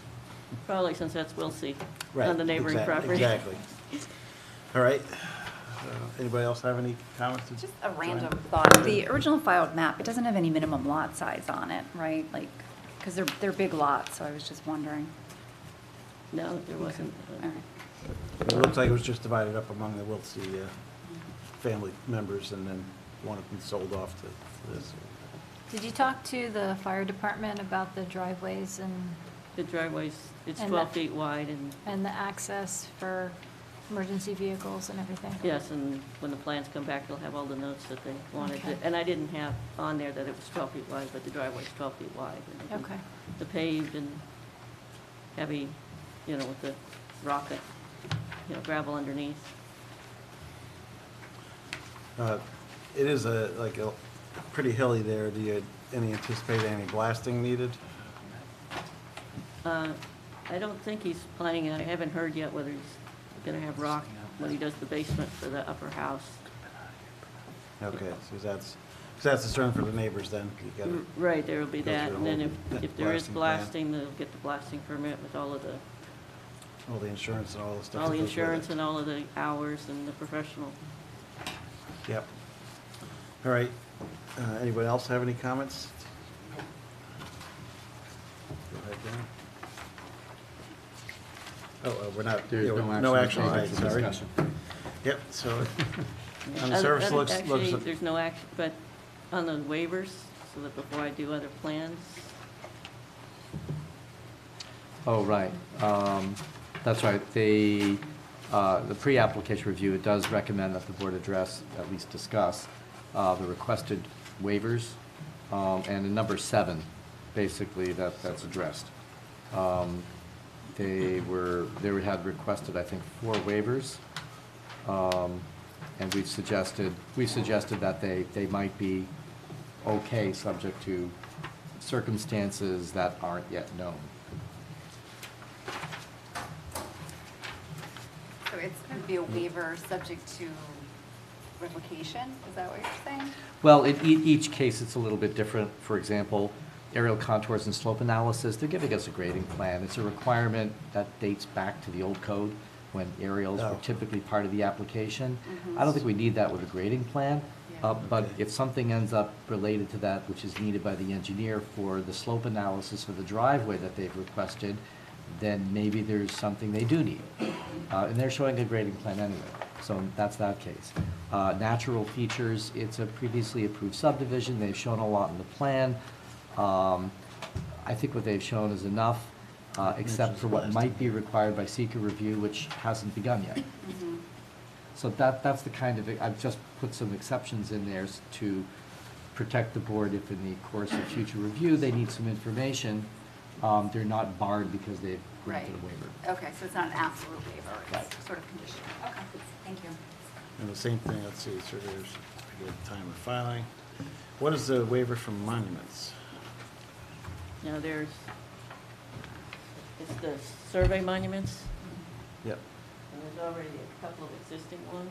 Right. So it's just the waiver to add any others. A waiver to add some. I mean, a waiver not to have to. Waiver not to add yeah, additional not to monuments. have to install any others. As long as they're sufficient to determine for a survey to determine the lot line. So you're saying subject to circumstances not yet known? Well, Well, in each case is different. For example, in this case, All right, well, we're not deciding Yeah, tonight, but right. if something comes up, yeah, I just a feeling that you guys aren't, unless something comes up, you will probably, I realize that can change, but you're not saying you definitely need things for the next application. this is a discussion. That's what I'm asking for, and I know you can't make a resolution on it, but none of you are jumping up and down saying, I need. No. And No, that's not- what I'm asking for. Yeah, is nothing just so that seems, so that when the next submission comes, the full submission comes in, that I've got your, I mean, the only thing is, like you mentioned, if blasting is needed, you will have to do a blasting plan, but nothing jumps out at me. So I think we're good. okay, thank you. Thanks. Thanks for coming in. Thanks for your patience, waiting tonight.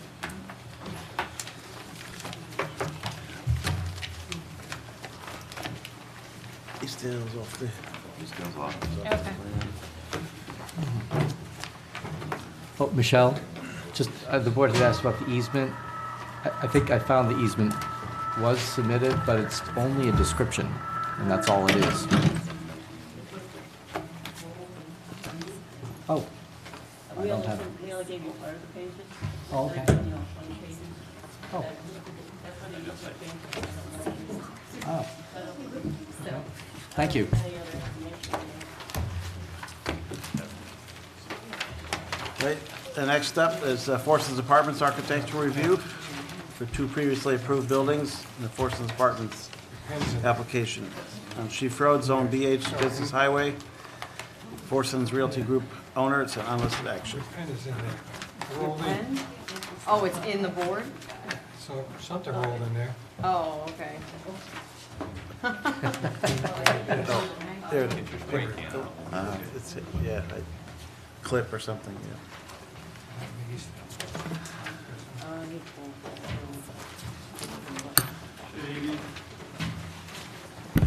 Thank you for waiting outside. I just saw your email. Sorry, the doors were locked. It's okay. No. Were they really?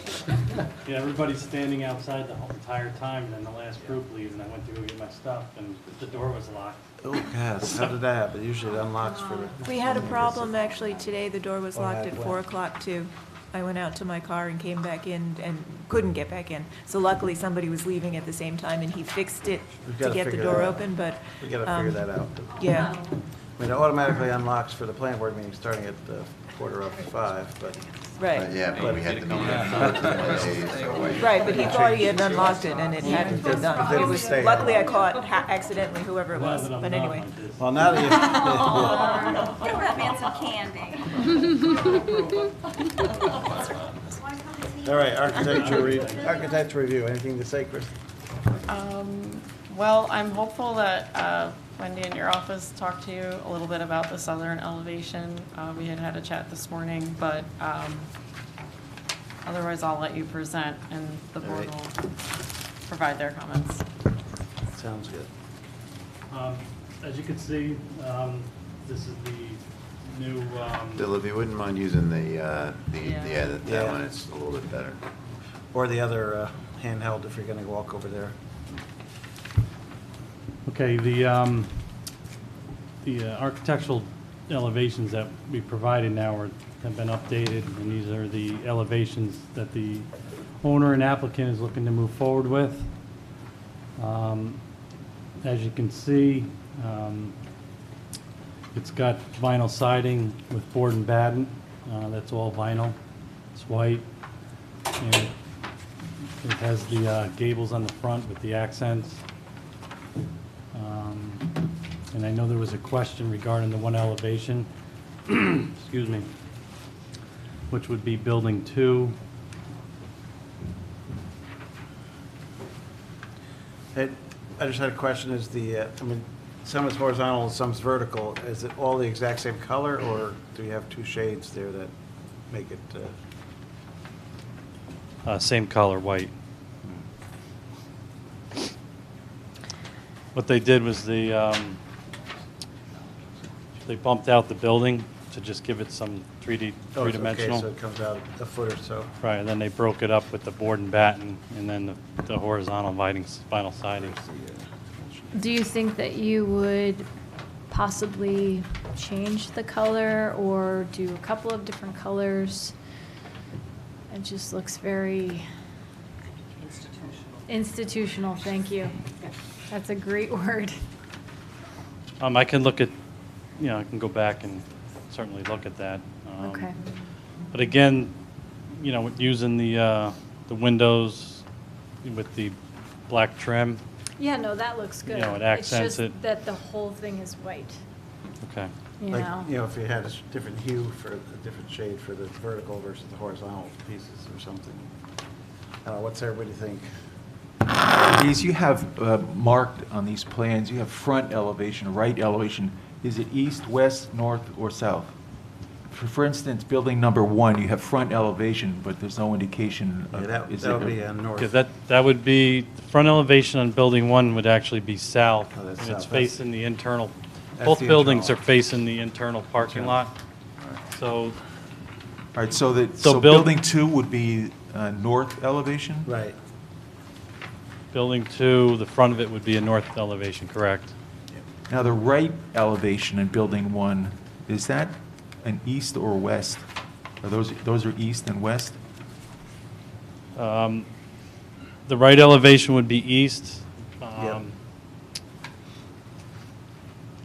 But the buildings are, in comparison to the road, the buildings are about 45 degrees to the road.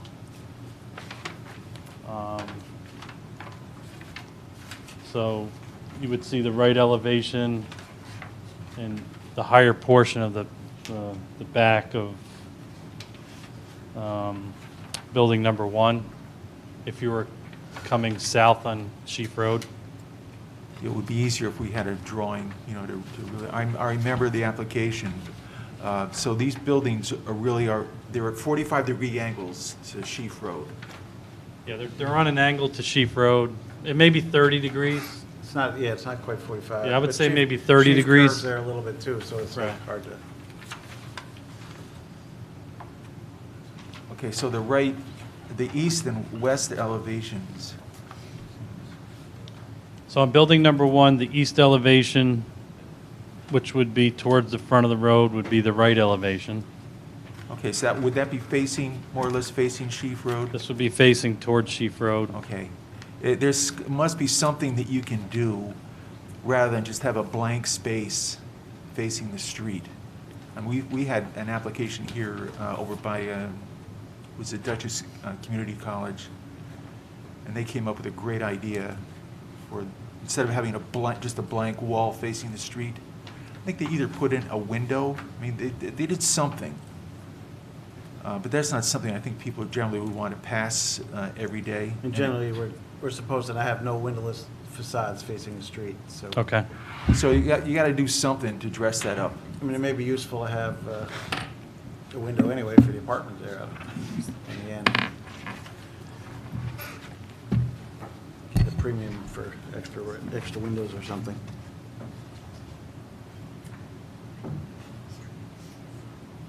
And then the building 2, the back of building 2 is going to be facing the church there. Yeah, you have to come up with something to break up.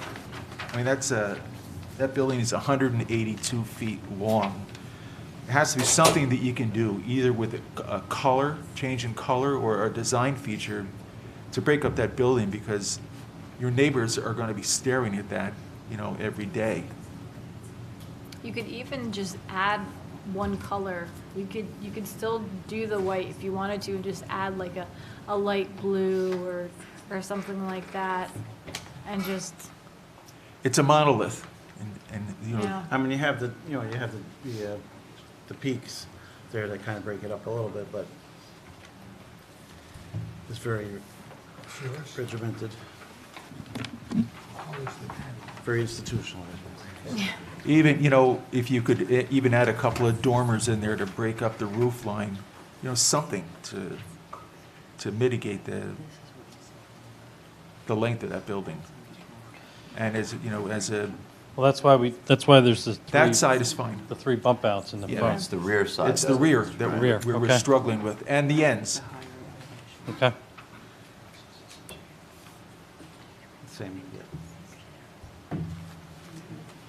So this is building number 2, and I guess there was some concern about, because this is a walkout, this building has a walkout basement. Okay, all right. And that's the side facing the church. It is facing the church, but it's really facing the parking lot. Yep. You'd have to be in that back parking lot to look up at the building. Right. It's also significantly higher in And elevation. it's up the Right. hill, than yes. 30 feet high. I mean, with the hill, you're not really, from that parking lot, you'd have to be further away to really see the foundation, because if you're in the parking lot close to this building, you're looking over the hill. You'd just be seeing the upper row windows or something. But one thing we could do is change the siding on that lower portion to almost look like a foundation, or you'd have a gray. That was a thought too. Well, Yeah, like you could Nicole do said, gray. stagger the color. Something, yeah. That's what I was saying. Just something to break it So I was up. thinking the vertical, when you put it vertical, it'll have a different color than the horizontal. Right. If that's, But the problem with doing that with it's the same color, so you're really not getting any advantage. Use 2 different colors. that way. Yeah, of course. If you want to keep that pattern, but use 2 different colors. It could be 2 shades of a similar color. I mean, how in general do you feel about the color scheme? Do you want to see a warmer tone? Do you want to see, I are you mean, okay with the white? I think this it is- just needs, something needs to be added to it. I mean, we have a lot of, You can add like a light blue, a light gray. Some contrasting colors. Some contrast, yeah. Or That's if, all we're or if saying, you yeah. want to change, I don't know. I don't think you necessarily have to I change mean, a lot of white. buildings are white, and we got a lot of white and gray. Yeah, we would have to use different windows with the black trim if we went to a gray. I think that might not work too well. But we could look at a different contrasting color. Just below the windows. Just change it below the windows.